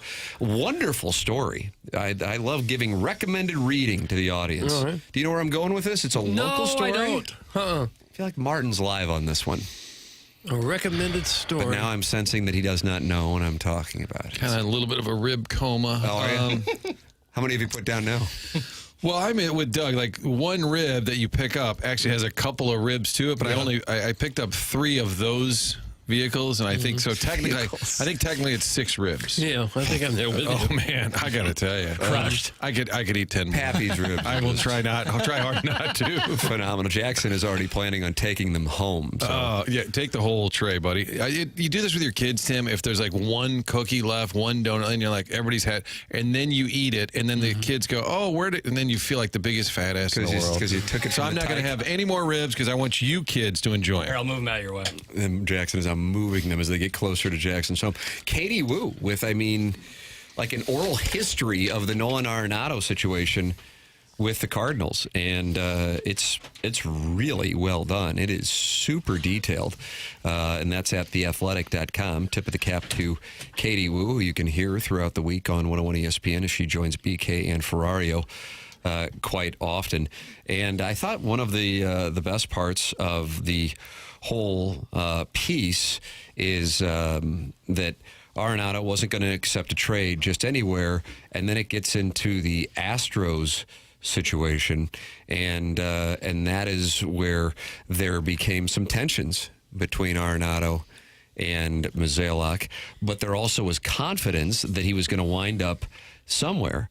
And then optimism grew from Mozeliak throughout the week that a trade would be completed quickly. When St. Louis-based reporters asked during a media session if he was going to trade Arenado, the usually tight-lipped Mozeliak responded, "It is my intention to try." When the winter meetings concluded later that week, there was no obvious traction on the Arenado front. Behind the scenes, however, the foundation of a doomed trade was already taking place. The Cardinals and Astros had agreed on the framework of a deal, one in which Houston would pay most of Arenado's remaining salary. Per multiple sources familiar with the proposed deal, the Cardinals would pay roughly $15 million of Arenado's salary, around 25% of the remaining commitment over the next 3 years, well satisfying ownership's desire to decrease payroll. The Astros felt the need to make some financial concessions due to concerns over both payroll and the longevity of their farm system, but wanted to remain a postseason club. Houston was eager to bring in the 8-time All-Star, especially in the wake of trading Kyle Tucker, and probably losing Bregman. From Houston's perspective, Arenado was the ideal answer. Still an elite defensive third baseman, Arenado would theoretically replace Bregman for a much cheaper cost, who was due for a monumental raise in his first year of free agency. There was minimal concern over Arenado's offensive decline, with the belief that his pull power swing would match up ideally with the hitter-friendly dimensions of what was Minute Maid Park, and now it's Daikin Park? I don't know much about Dikes. Daikin Park.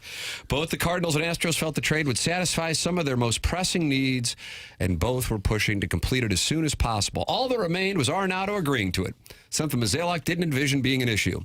And that's when Arenado began having second thoughts about whether the Astros were a fit.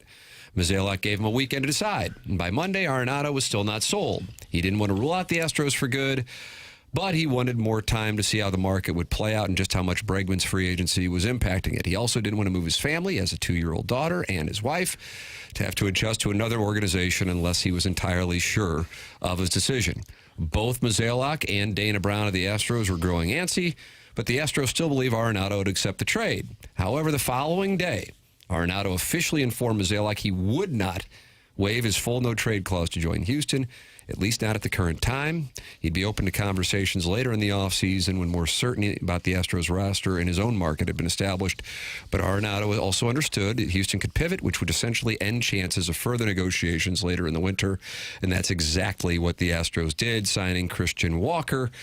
And Mozeliak was called, quote, an angered Mozeliak, who was forced to go back to the drawing board and would later lament the timing of that Tucker trade. And that right there was the moment that Nolan Arenado went from going to Houston to, as it stands here on February 21st, staying in St. Louis. And it could cost you some money. Right? And those bets that you made? Oh, me? Oh, yeah. You're talking about the Cardinals. You. That's right. Doug's thinking it all goes back to you, Tim. Yeah. Good Good for you. That's the theme of the show. Tim-centric. Thank you. You gonna gong yourself? The only, I might. I think I should. I think the only part of the timeline that to me didn't align is that the Tucker deal happened while they had this Astros trade on the table. And I think the Cardinals thought, okay, we got a deal here. And then it wasn't agreed upon. And then Tucker happened. And then Arenado said no. That's my understanding, is that he was considering it, but when the Tucker trade happened, then he thought, well, I'm not going to go to another team that's dumping players. Otherwise, I think if Tucker doesn't get traded, I think Arenado says yes to Houston.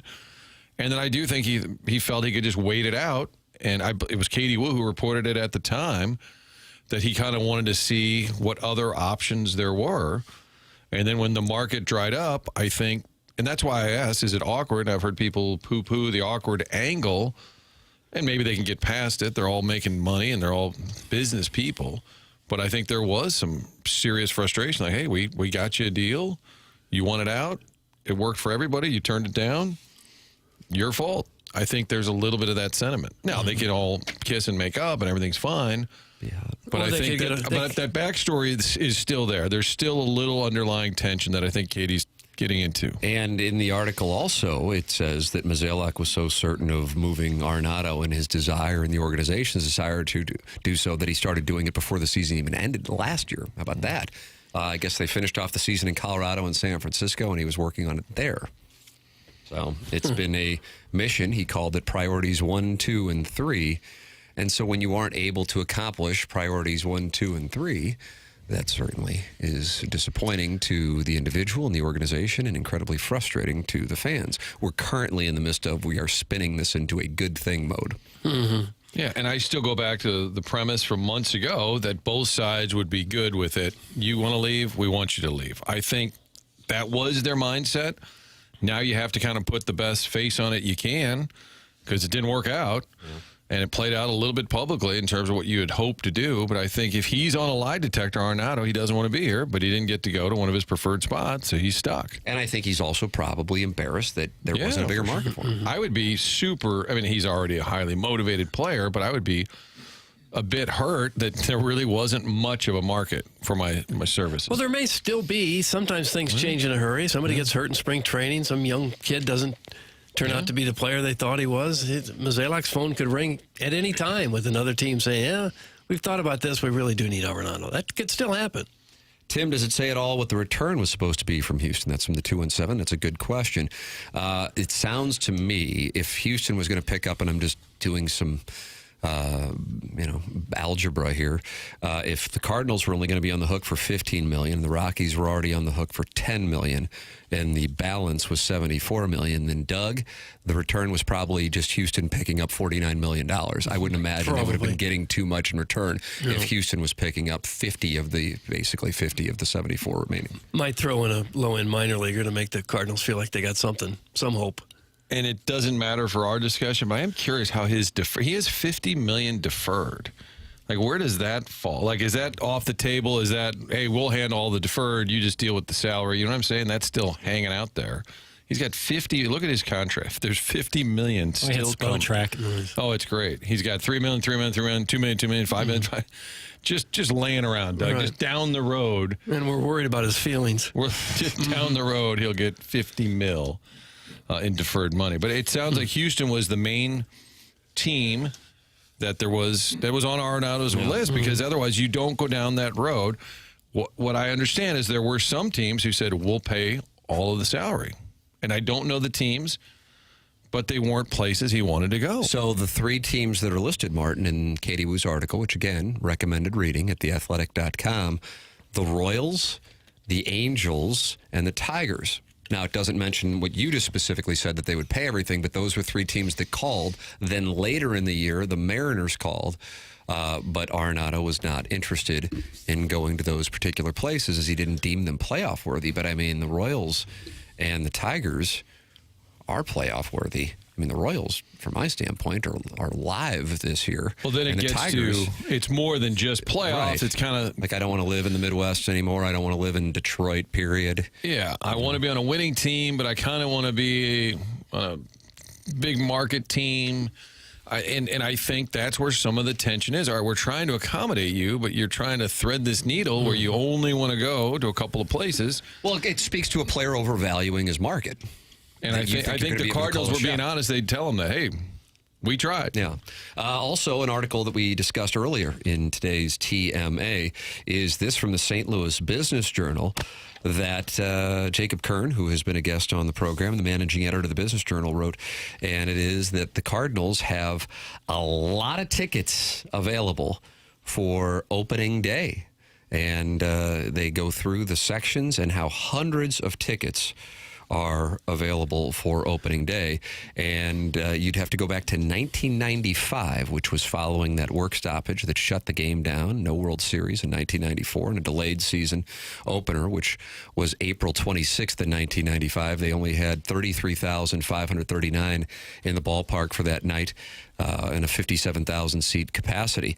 The Cardinals declined to comment on that, but going through it, Jacob Kern sees that 118 out of the 252 seats in Section 447 are unsold, 61 of the 111 seats in Section 360 are unsold, 62 of the 231 seats in Section 244 are unsold, 194 of the 567 seats in Section 165 are unsold, and a bunch of bleacher tickets are still unsold.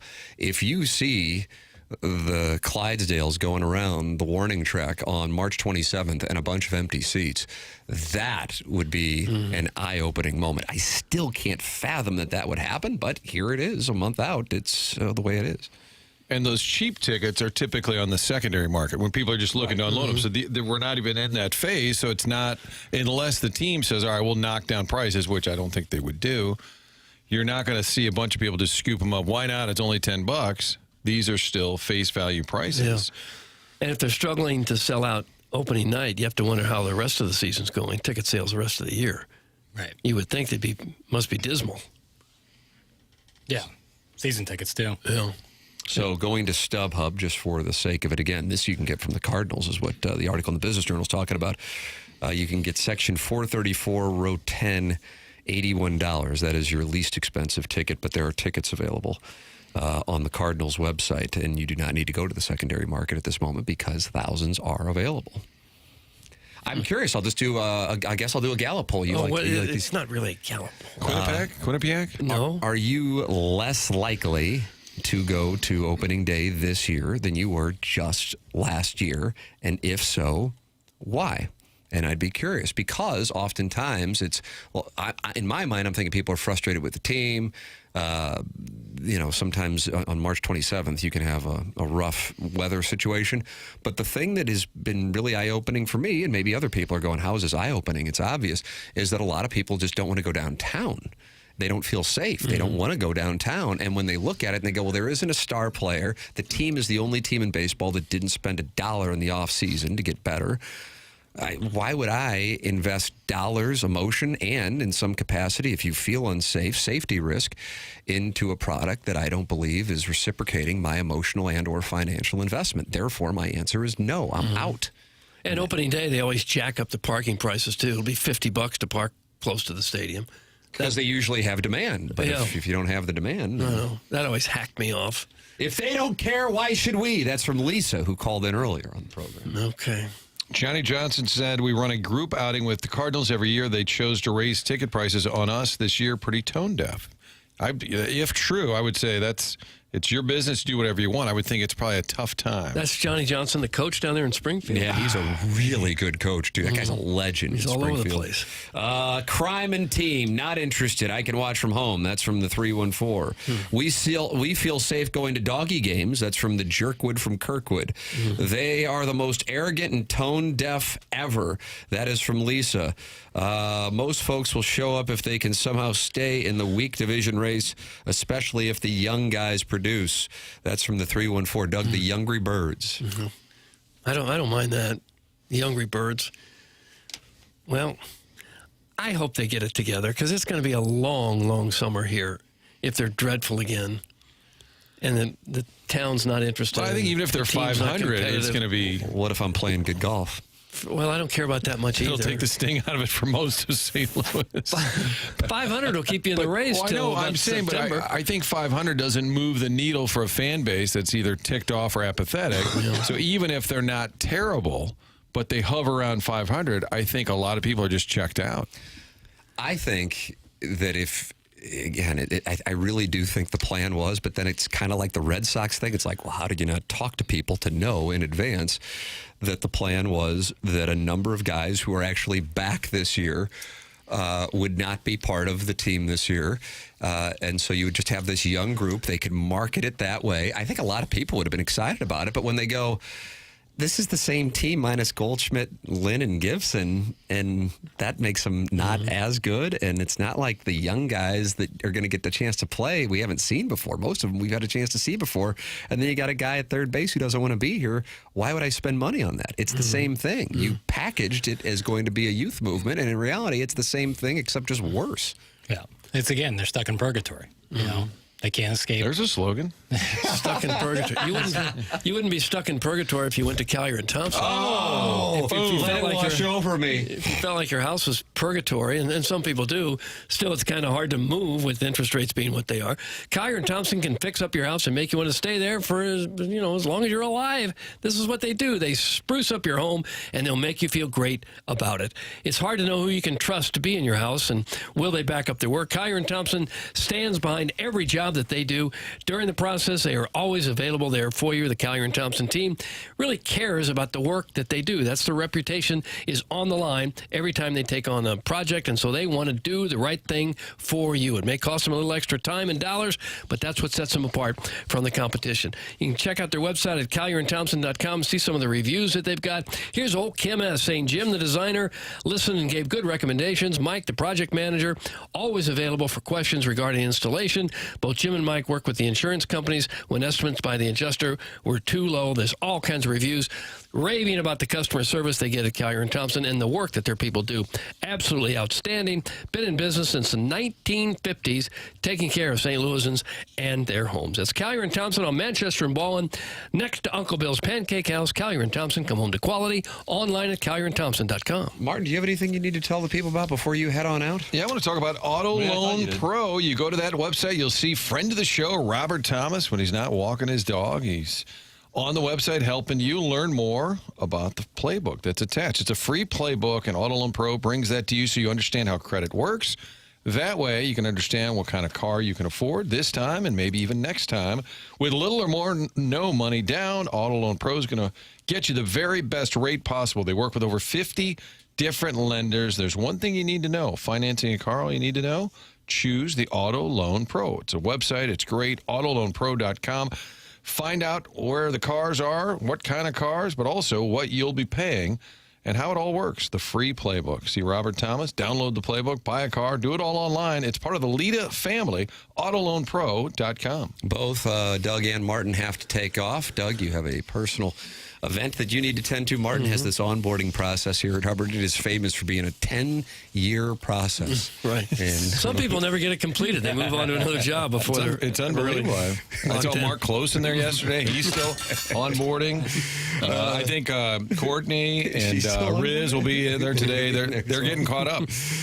So Jackson and I have a balloon party reunion coming up in the 10 o'clock hour, along with the Colonel, who's brought to you by James Carlton. That's coming up. Then the Design, Air, Heating, and Cooling email today at 10:50. That's your Stiefel dossier. You boys have a wonderful weekend. And Jackson and I will be back for the 10 o'clock hour coming up next. This is TMA, presented to you by Brown and Crouppen on 101 ESPN.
This is Action Jackson with a Sports Center update driven by Johnny Londoff Chevrolet and Johnny Londoff Autoplex. Blues are back in action, taking on the Winnipeg Jets tomorrow evening. Pre-game at 5 p.m., puck drops at 6 p.m. That was another Sports Center update driven by Johnny Londoff Chevrolet and Johnny Londoff Autoplex. See them at Londoff.com. Chevy, together we drive.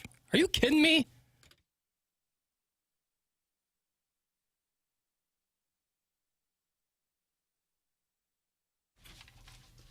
TMA 101 ESPN, Tim McKernan, Jackson Burkett, Chairman Kurt with you here for the 10 o'clock hour. Doug and Martin having to leave early. Send your emails in for the Design, Air, Heating, and Cooling email of the day. The morning after at InsideSTL.com. Gabe, DeArmond on Missouri.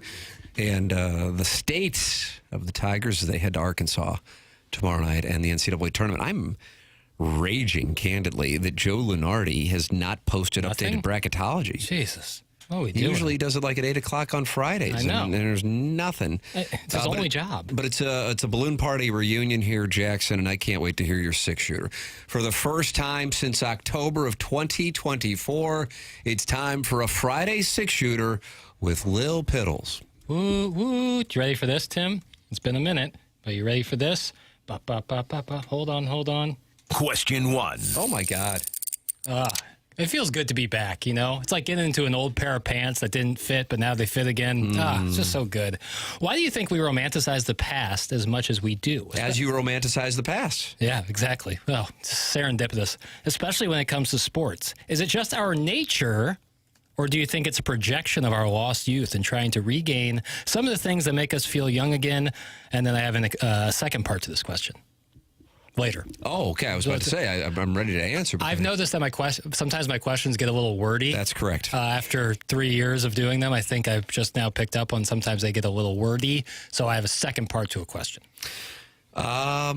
Because when we were younger, things didn't matter as much, and therefore we have a greater appreciation for sport. As you grow older, you compartmentalize. Like if you're in your 40s, 50s, or 60s and you're on a message board or Twitter personally attacking people, at some point in your 20s, 30s, or 40s, something went wrong financially, sexually, personally. Yeah. That is actually the answer, and there's nothing open to interpretation. Yeah, I think there's a lot of that. I think the projecting a little bit, and I don't think, when I say projecting, I don't mean that as like a pejorative. Like I'm not trying to say, like, because I know that has a negative connotation to it. But I just think it's kind of part of our nature is, like you said, like things were easier, life was less responsibility, therefore you look back on it with fondness. And so the things that you once were and they're not now is more probably an internal thing than an external thing. But it's hard to kind of wrap your head around that. And so I think what's the second part? All right, so the second part's a little more detailed, Tim, and I'm glad you asked about the second part. Yes. When examining sports, there has been a definitive shift in strategy in baseball. Teams swing for the fences. Here's a little stat for you, Tim. In 2005, 30 teams hit .250 or better. In 2025, only 6 teams hit above that mark. In basketball, teams shoot exponentially more threes. In football, almost 0 running backs get paid huge money as they once did because they're seen as dispensable. There's a clear shift in fans vocalizing their displeasure in these changes. Do you think they dislike it from the purity of the sport or simply because it is different than what they have been told is right their entire life? What's your answer on that? I think the former. I think it's because you're told one thing, you kind of stick with that. You know, what you learn at your age of 14 is something that you probably keep in your head longer than some you learn at the age of 30. And I think that kind of shifting that, especially like when it comes to baseball, you know, the idea of someone not caring about batting average would probably, like if you told, you know, Mickey Mantle no one cares about batting average anymore, he'd probably be like, boy, I'd love to play in an era like that. You know, I think it's more of you're told one way forever, and so when that kind of gets thrown in your face because of something like analytics, you kind of like see it as a boogeyman more so than adapt and evolve. I like the question, but the Wentzville Walking Stick says, Piddles, good grief, what a stupid series of quote-unquote questions. And by putting quote-unquote around questions, it further insults your questions. Sure. That's the Wentzville Walking Stick. And I respect the Walking Stick's opinion. What I asked for, it's a little sweat equity here, is explain why you thought that question was stupid. Because once a walking stick, you can explain why you hated Jackson's question. Because I always think it's lazy. And again, I don't. You just called a walking stick lazy. I mean, that's a stick that's walking. I'm not calling him lazy. I'm saying he's being lazy, because simply saying that's dumb and not explaining why in itself is dumb. He has answered, and he wrote LOL. Okay. Good retort. You can get a good retort when you go to brownandcruppen.com. Hey, this guy injured me. No problem. We'll handle the retort for you. 314-222-2222 or go to brownandcruppen.com. They're local. They've been doing it in the St. Louis area since 1979. They're the presenting sponsor of this program. Andy Crouppen was in studio yesterday. We've got to know Andy, Terry Crouppen, and Ed Herman, and recommend Brown and Crouppen to our audience. 314-222-2222. If you're in a spot where you need personal injury lawyers, wouldn't you want somebody who is local and who is invested in the St. Louis community and who knows the local landscape? It's Brown and Crouppen, online at brownandcruppen.com or by calling 314-222-2222. That's brownandcruppen.com. Make sure you let them know you heard about them on TMA. Remember, the choice of an attorney is an important decision and should not be based solely on advertisements. The Wentzville walking stick, because stupid people ask stupid questions. That's his follow-up. Oh, wow. So really a very personal shot. All right. That's not what I asked for. That's furthering it. But let's have the people decide what they think. You going to go in the YouTube chat and talk it over with the Wentzville walking stick? I'm good. Well, you're good because the Colonel's going to join us here in a matter of moments. Gabe DeArmond, Power Mizzou, brought to you by James Carlton, coming up next. This is TMA 101 ESPN.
which I wrote.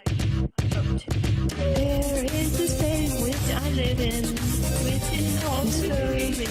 It is on Missouri. Missouri is where I live.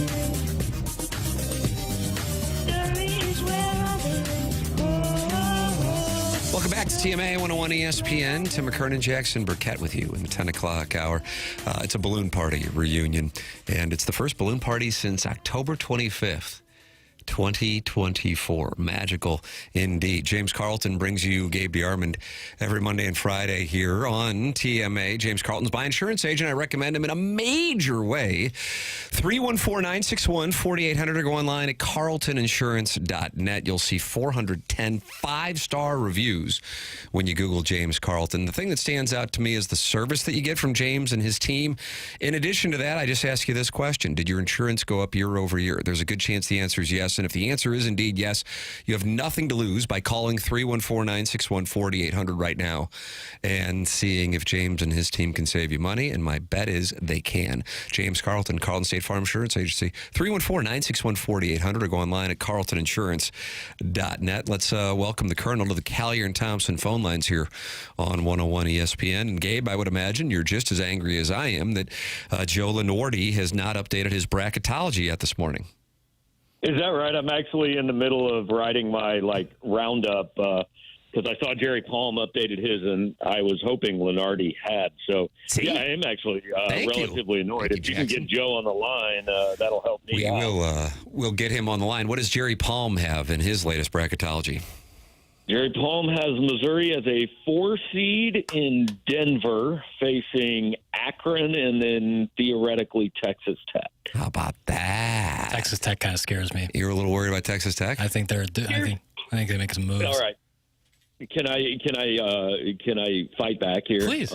Fight Jackson. You'll win the audience over by doing that. You're going to have to play good teams in the NCAA tournament. No doubt. Like everybody looks at these and goes, "Oh man, I don't want to have to play Auburn in the Sweet 16." Like second round on, you're playing good teams. I understand some matchups are better than others. Like hey, if you can get up to a 3 seed, maybe you're playing a lesser team or something like that. But A, you're going to play good teams. B, every single year you look at the path, and it's never the path because like a 14 seed wins and an 11 seed wins, and everything gets messed up anyway.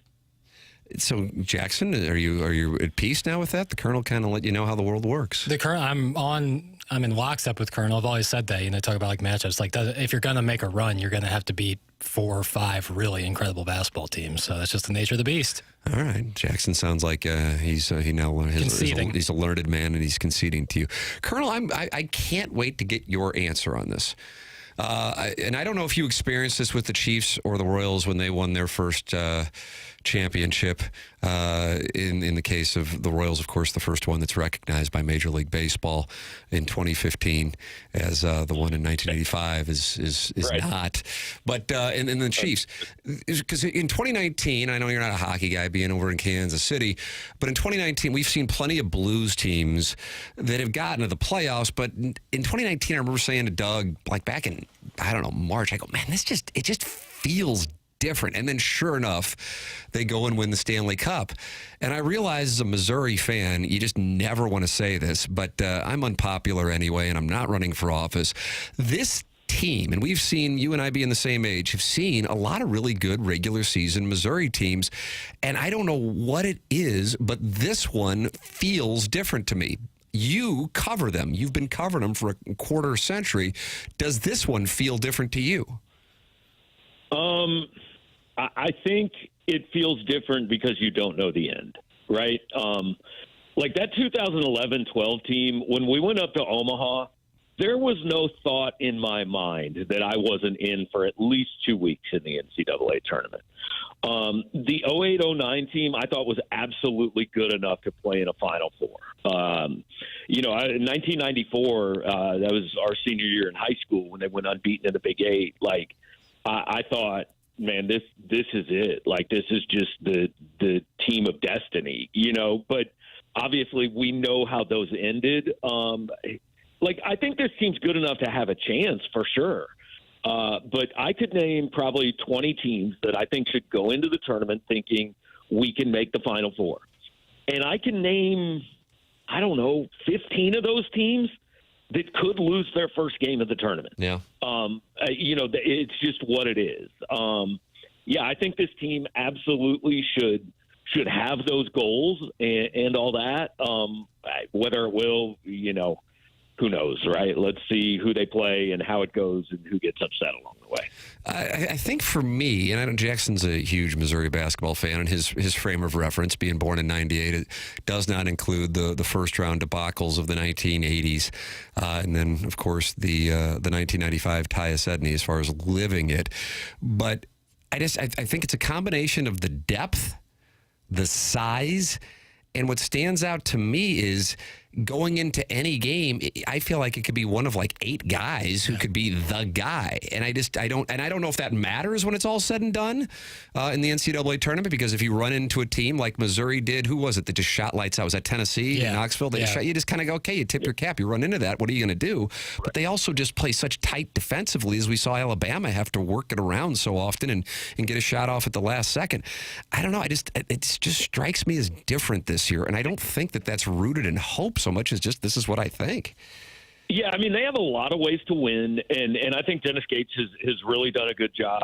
Probably an underrated job, honestly. Like, if you look at how often he switches defenses and how many ways he's mixing and matching, and how many guys on this team were buried by the fans in the first month of the season. And, I mean, maybe the biggest guy in that win over Alabama was Jacob Cruz, because Bama comes back, makes it a 9-point game, and Cruz goes down and just drills 2 huge shots that immediately pushed it back to 14.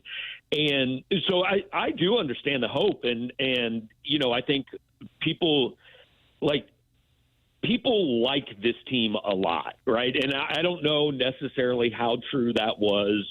I mean, don't get me wrong. They like winning teams.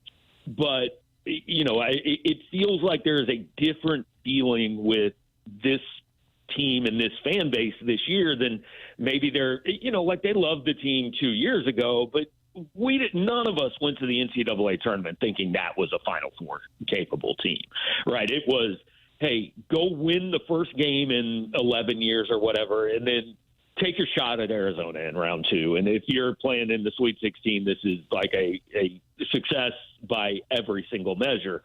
This one will be a little bit different. I mean, I think they should be seeded.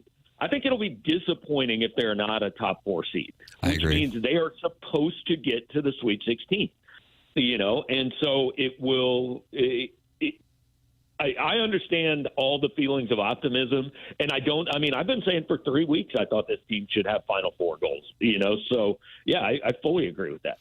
Gabe DeArmond, our guest. He's presented to you by James Carlton of the Carlton State Farm Insurance Agency, online at carltoninsurance.net. You can read the Colonel and his staff's coverage of both Missouri basketball and football at powermizzou.com.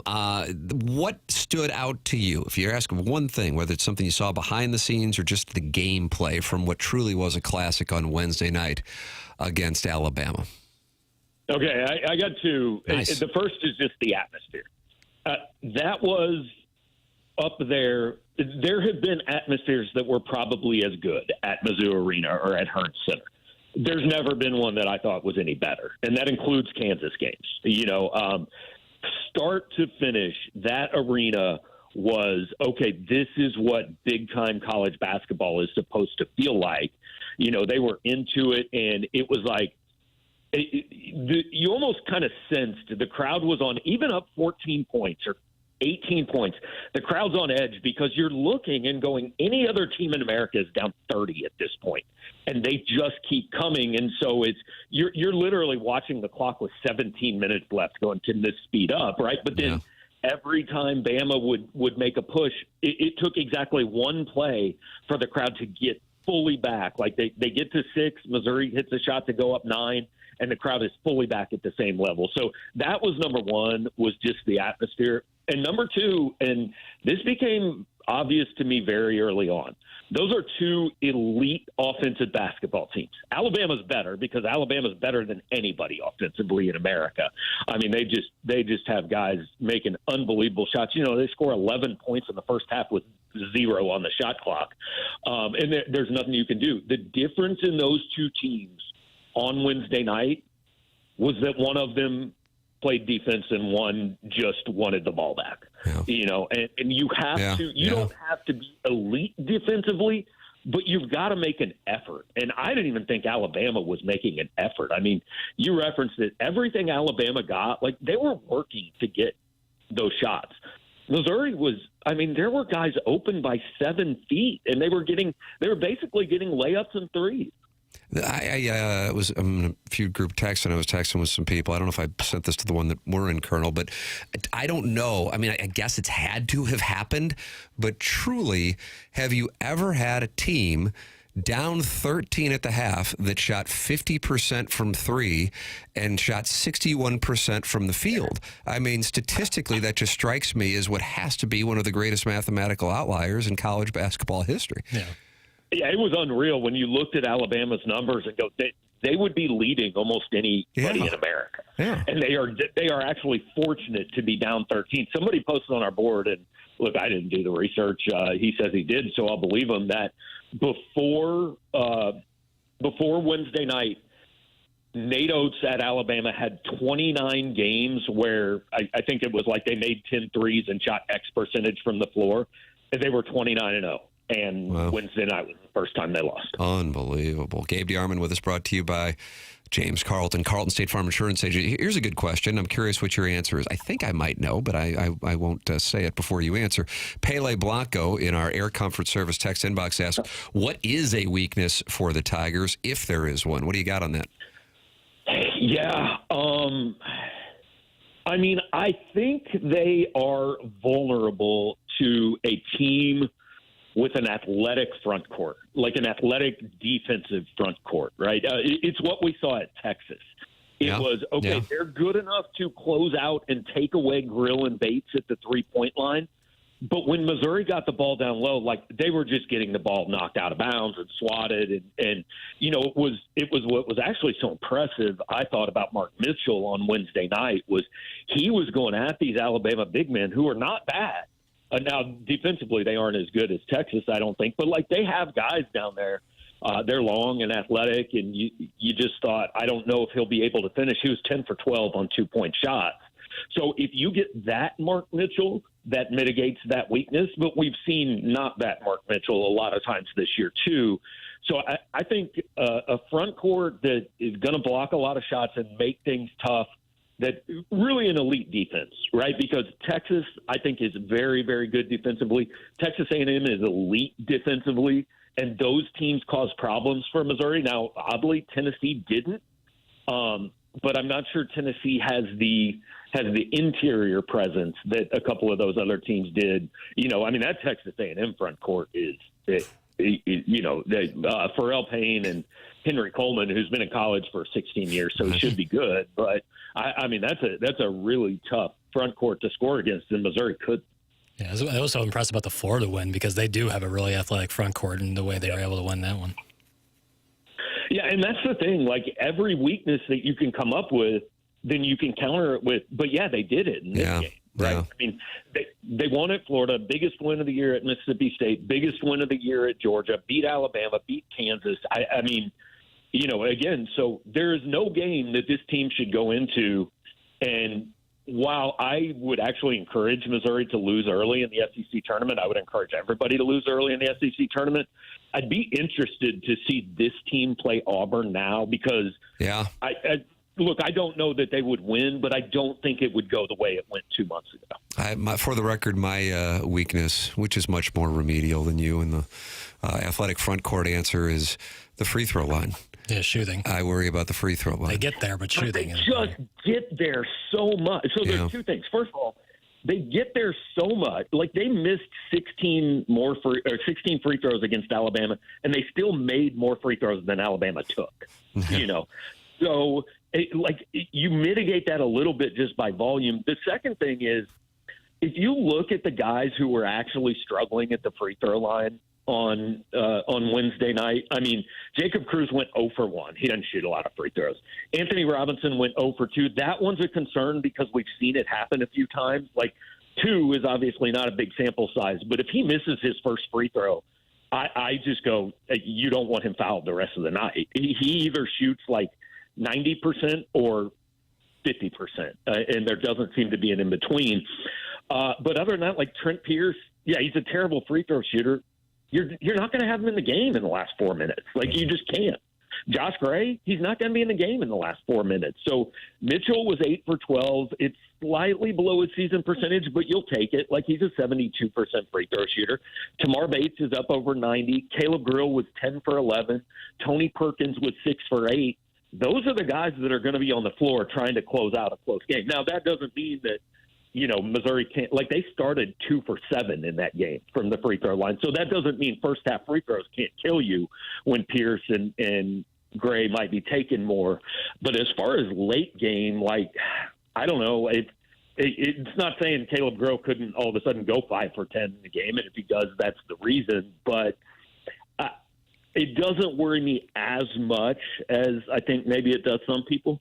Yeah, I think that when you lay it out like that, if you're getting to the line that much, you're going to be hitting a hell of a lot of free throws. Ladies and gentlemen, Gabe DeArmond writes at PowerMizzou.com, and he is with us on Mondays and Fridays, presented to you by James Carlton of the Carlton State Farm Insurance Agency. Colonel, appreciate the time, sir. Have a wonderful weekend. Look forward to the coverage of Missouri-Arkansas tomorrow night at Bud Walton Arena. Thanks, Gabe. All right, guys. Talk to you Monday. There he is. That's Gabe DeArmond with us here on the Callier and Thompson phone lines. Tim McKernan, Jackson Burkett with you.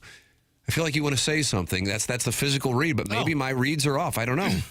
No, I feel, anytime you're going to Bud Walton, there's some voodoo hex there. Where I've got Missouri 4-1 in the rest of the way, and the loss is tomorrow night. Yeah. I hope and that's I'm kind of, as I've said that and thought about it, I'm kind of like, man, but they're so damn good. I don't know. It kind of doesn't. They're real contrasting styles. Arkansas, especially recently, has played a lot better defensively. Like, they've held teams under 70, like 6 out of the last 8 games, and obviously Missouri. Yeah, they got it going once they went to Lexington. But they had 2 opportunities. I mean, going to Auburn winning is a fool's errand.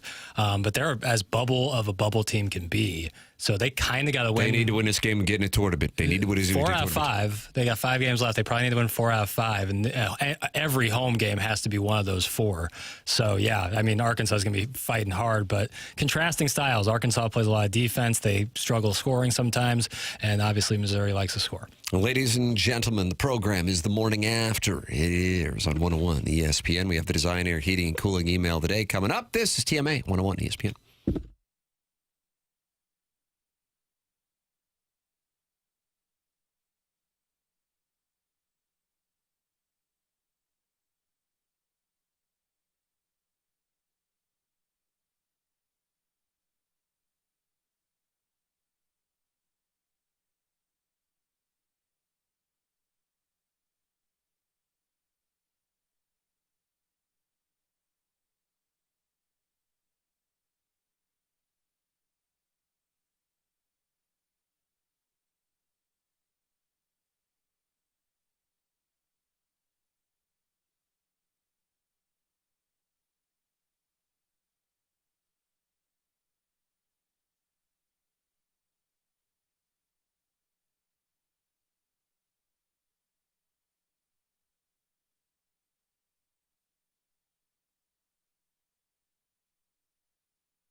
Morning After 101 ESPN shows presented to you by Brown and Crouppen. Tim McKernan, Jackson Burkett, Chairman Kurt with you. Design, Air, Heating, and Cooling coming up on the Stiefel dossier in about 10 minutes. So send yours in to compete with Great Buck Swope, JV golf coach, and Calcified Ear, along with the YouTube chat, who has 2 wins. Misty Plops, Walter Grunderholt, and my cousin Vinny, all with wins. Jackson, it's a balloon party reunion show. What's your next query? Less of a query. Just a statement. It's a take. Well, it's kind of like, what are your thoughts? Okay. Yesterday, this was announced. So Martin Scorsese and Leonardo DiCaprio are reuniting. They're going to do another movie together after Killers of the Flower Moon in 2023. It's a Hawaii-set crime film with Dwayne "The Rock" Johnson also attached to it. No, you're so mad, I can tell. You don't want WWE people in your elitist film. That's what this is about, isn't it? It's not that. Tell me it's not that. But then when you start to talk, you'll tell us all it's that. It's not that necessarily. Like the first half, it's like you had me in the first half, kind of meme situation. Leo and Scorsese, they just work well. When you talk Gangs of New York, Aviator, Wolf of Wall Street, obviously, and then Killers of the Flower Moon. Outstanding. Marty Scorsese's 82. We're not getting that many more Scorsese movies. Maybe 2, maybe 3, and that might even be much. If his last one stars Dwayne "The Rock" Johnson, who seems like a lovely guy, and shout out to the Battlehawks, just not my cup of tea when it comes to movies. And clearly I'm wrong because he's like $5 billion at the box office. But like anytime I see The Rock, I just see The Rock. I don't see like whatever character he's playing. I see Dwayne "The Rock" Johnson. And if like this is the last Scorsese movie and it's with Dwayne "The Rock" Johnson, it's like, sounds like you're madder than a hornet. Leo DiCaprio acting as opposite Dwayne "The Rock" Johnson, and I get it, the Hawaiian thing. I think that's I'm excited about the movie itself. I'm just curious how it's going to look with Dwayne "The Rock" Johnson. It feels like a Tarantino move to bring out someone like that and be like, see, I'll flip what you think about this person, a la John Travolta, and turn him into a badass. Walrus King has wrote patronizing. I'm patronizing? Dewey Oxberger writes, underestimate The Rock much, you effing elitist? I don't think he's ever been good in a movie. That's my take. Oh, sweet mother of mercy. Or any, like... what about the other guys? He's in it for like 4 minutes. Yeah, but I mean, that's the scene. And Samuel L. Jackson's, that's a hilarious scene when they jump This guy's a whitey little puke. That's from the 636. Can I talk? And don't call more Scorsese Marty either. I haven't. Come on, man. I haven't. That's from Dewey Oxberger. I'm just saying, like, there's a finite amount. This is the greatest living filmmaker, and if he burns one with I can't imagine DiCaprio and Dwayne "The Rock" Johnson in the scene. The fancy picture house lad is fuming about The Rock being cast in his Widow film. Jesus, that's from Big Tough. I was just asking a question to see what people think about it. Well, what was the question? Like, what do you think? Like, what's your first reaction? Are you thinking like me, where you're like, I'm dubious, or I'm still not even sure that this will happen? Scorsese's been announced with like 800 different things. Jonah Hill's doing the Andy Garcia thing, and that's not going to ever happen. Leo's doing the Sinatra movie. I don't know if that's ever going to happen. No, is that right? I didn't know about that. Yeah, but these things just like get said, and then these movies never come out. So like, I'm not even sure that this is actually going to happen. But this is what's being announced. Obviously, Piddles hasn't seen Jumanji. That's from Dale in Grubville. Awful. I mean, it's like a cute kids movie, and there's some comedic out, like it's kind of funny, but like I didn't leave it be like, man, The Rock, really knocked my socks off. You ever seen the show on Ballers? It's like criminally how bad he's trying like hard to act. And I want to say this, like I've watched a ton of interviews with The Rock, all of his business stuff. He's obviously a good dude, and he's funny and self-aware, but as an actor, he's just not it. So you're mad about this? It's also like I see him in the movie, and I'm like, that's not this character. That's Dwayne "The Rock" Johnson. Thoughts is not a question. That's from the life coach. Thoughts with a question mark at the end absolutely is. Back me up, Education Chairman. Education Chairman. As far as that being a question, or your thoughts on The Rock? Both. Thoughts question mark is technically a question. Yes. Shorthand for what are your thoughts? Sure. I mean, I like Tooth Fairy. Okay. Yeah, that won best screenplay? Yeah, right. He's okay and Get Smart. I'll give him that. But that was like before he fully became The Rock. And as a kid, I liked Game Plan. I liked the movie. He played the quarterback in that one. Iggy writes, you're right. Be cool. You're right. That's right. Title of the segment. You're right. Be You're cool. Right. Be I like cool. it. I agree with him. I feel like I missed context. I hope he's siding with me. Iggy's my guy. It's right behind you on the YouTube chat. Iggy on the couch. You're right. Iggy on the couch. I don't know. I just like. I'm curious what people's thoughts were, and apparently it's just you suck, Jackson. So it really does feel good to be home on Balloon Party, where I say anything and just get ripped to smithereens. But you're fine with it. That's what the money's for. That's what the money's for. That's exactly right. Design Air Heating and Cooling email today coming up on the Stiefel dossier. Tim McKernan, Jackson Burkett, Chairman Kurt with you. This is TMA, presented to you by Brown and Crouppen on 101 ESPN and the TMA STL YouTube channel.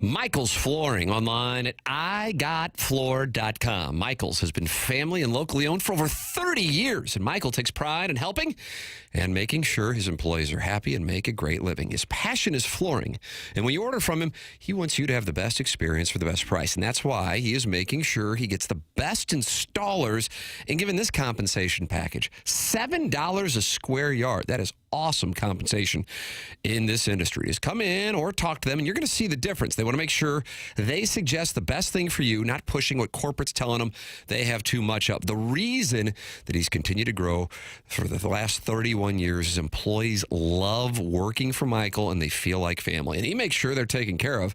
And this then rubs off on the families buying the product, as they know they have the best interest of the buyers. Go online at igotfloored.com to learn more about Michael's, with 3 easy-to-get-to locations in the St. Louis area, in Creve Coeur, Darden Prairie, and St. Peter's. It's Michael's Flooring online at igotfloored.com.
This is Action Jackson with a Sports Center update driven by Johnny Londoff Chevrolet and Johnny Londoff Autoplex. The Blues are back in action after the break, taking on the Winnipeg Jets tomorrow evening right here on your home of the Blues, 101 ESPN, pregame at 5 p.m., puck drop at 6 p.m. That was another Sports Center update driven by Johnny Londoff Chevrolet and Johnny Londoff Autoplex. See them at londoff.com. Chevy, together we drive. Are you kidding me?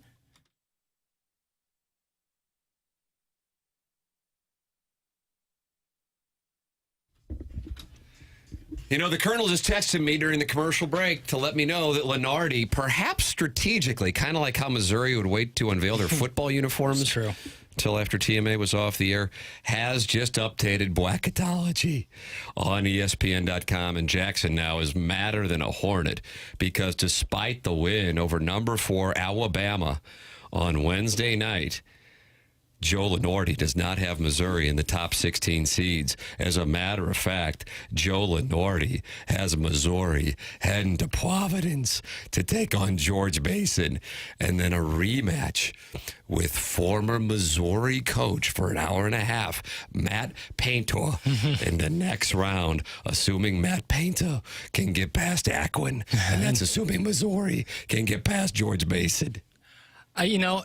And then it sets a stage for a matchup in a Sweet 16 with Duke. I'm thinking that would be awesome. I'm thinking that... Head to New York City for that one, Jackson. ESPN Joe Lunardi bracketology is... I disagree with this. Suspended.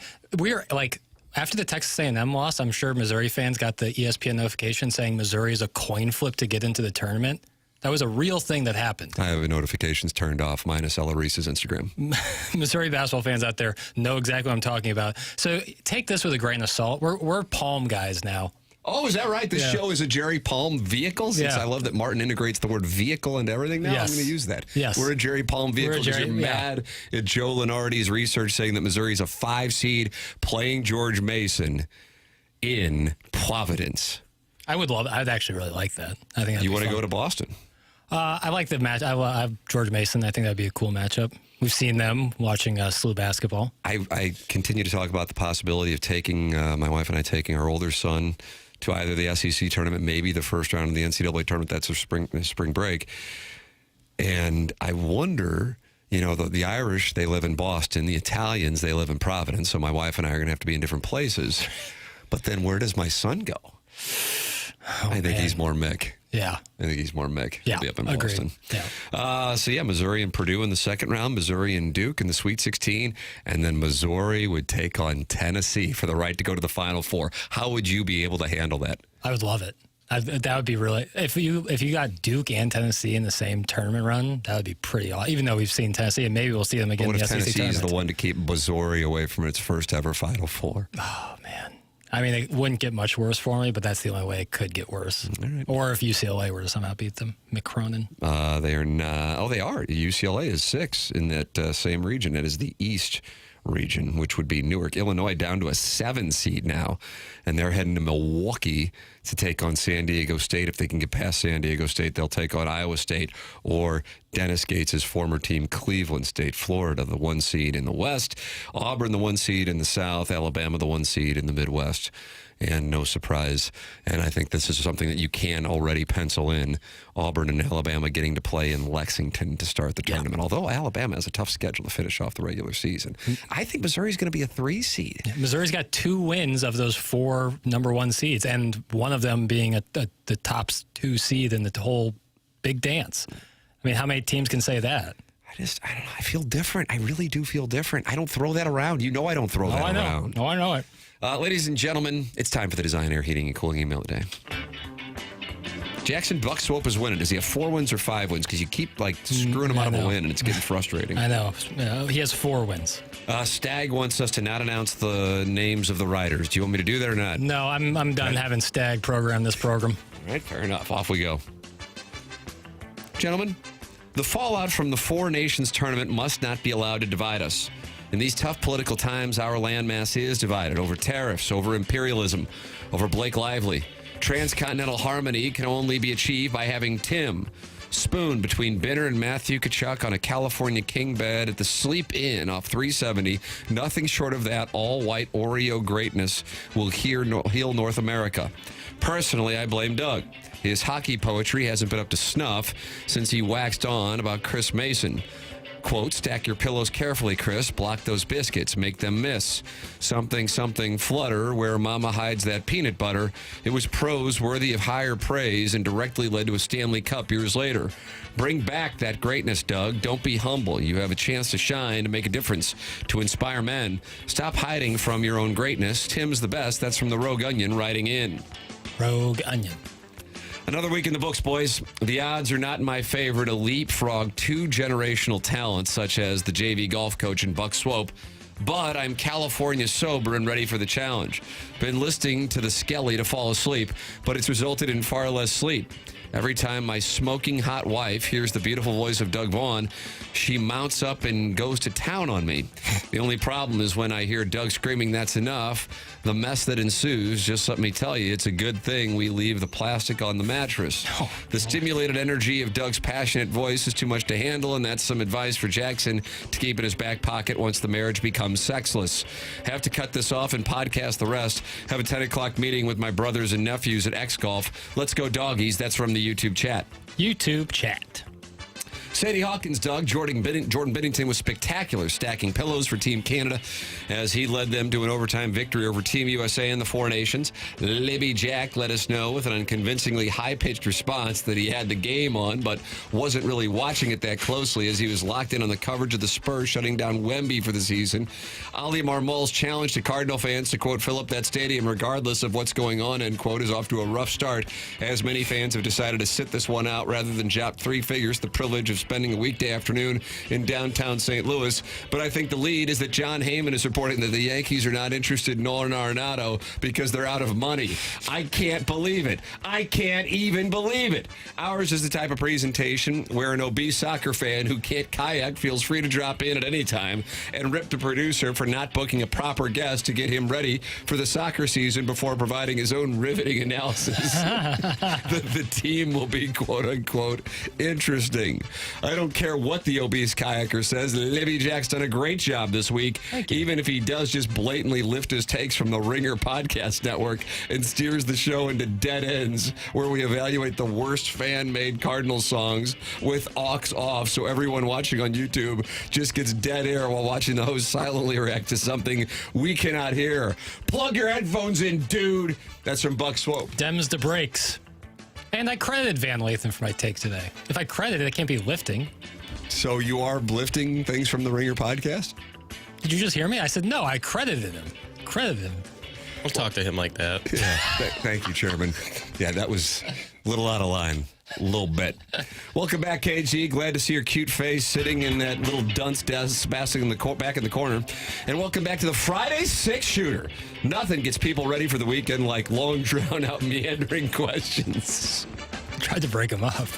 The questions were so uninspiring that Tim could only manage to say, interesting. What do you think the answer is? Forcing Jackson to debate himself before quickly throwing it to a commercial break. Any truth in the rumor that Doug and Martin left early today because they got a sneak peek at those questions and wanted nothing to do with that segment? Regarding this morning's Cardinal ticket discussion, the Redbirds brass literally did nothing to upgrade this roster. Why would I spend money on tickets, concessions, and parking to watch below-average players strike out 15 times per game when I could simply use my mom's Spectrum login and watch from my own couch? The front office's message is basically amounted to the fans better keep packing the stadium no matter what, or things could get worse. I don't care how hungry or youngry they are. I'm not interested in wasting my money on a fourth-place ball club. I'm tired of it. It's from the JV golf coach. JV golf coach. And finally, what a weekend I have planned. The girls are going out to Olive and Oak tonight for a little reunion. Plus, we think one of the busboys is cute, smiley face. These nights get a little crazy as we typically head to Ice and Fuel for a nightcap and some Marlboro Reds. On Sattersbat, I have Julie's wedding shower at Old Warson. She's such a pain, but she has really deep pockets. You know it's bad when you're throwing yourself your 6th wedding shower. Then I have to go to my daughter's elementary school trivia night where it always turns into the biggest competition between the vest-wearing dads bidding $5,000 on a golden doodle. People keep asking for my net worth. Let's be clear, I do not have a net worth as nothing is in my name. Yet. We're working on that with counsel. Plus, my monogramming business is weirdly costing me a lot of money. And it's way more money than I thought. FYI, my Sibian fell off my roof rack again at the intersection of Spady and Conway. Finders keepers. I'm a bad girl and I'm testing things. That's from the self-made stay-at-home Ladue mom. January 2025, email of the month winner. And that's what we have for the Design Air Heating and Cooling email today. Chairman Kurt, you lead things off. JV golf coach. I also like the JV golf coach. That means the JV golf coach has won, and my vote for the self-made stay-at-home Ladue mom is nothing now. Do Spady and Conway intersect? I am from South St. Louis, and all I need to know is Tam and Nottingham do. They do. Never mind. Ladies and gentlemen, it's time for us to shut it down. BK and Ferrario are up next for Jackson Burkett, Chairman Kurt, Martin Kilcoyne, my brother Kevin, Douglas Elvin Vaughn. I'm Tim McKernan. This has been TMA, presented to you by Brown and Crouppen on 101 ESPN and the TMA YouTube channel.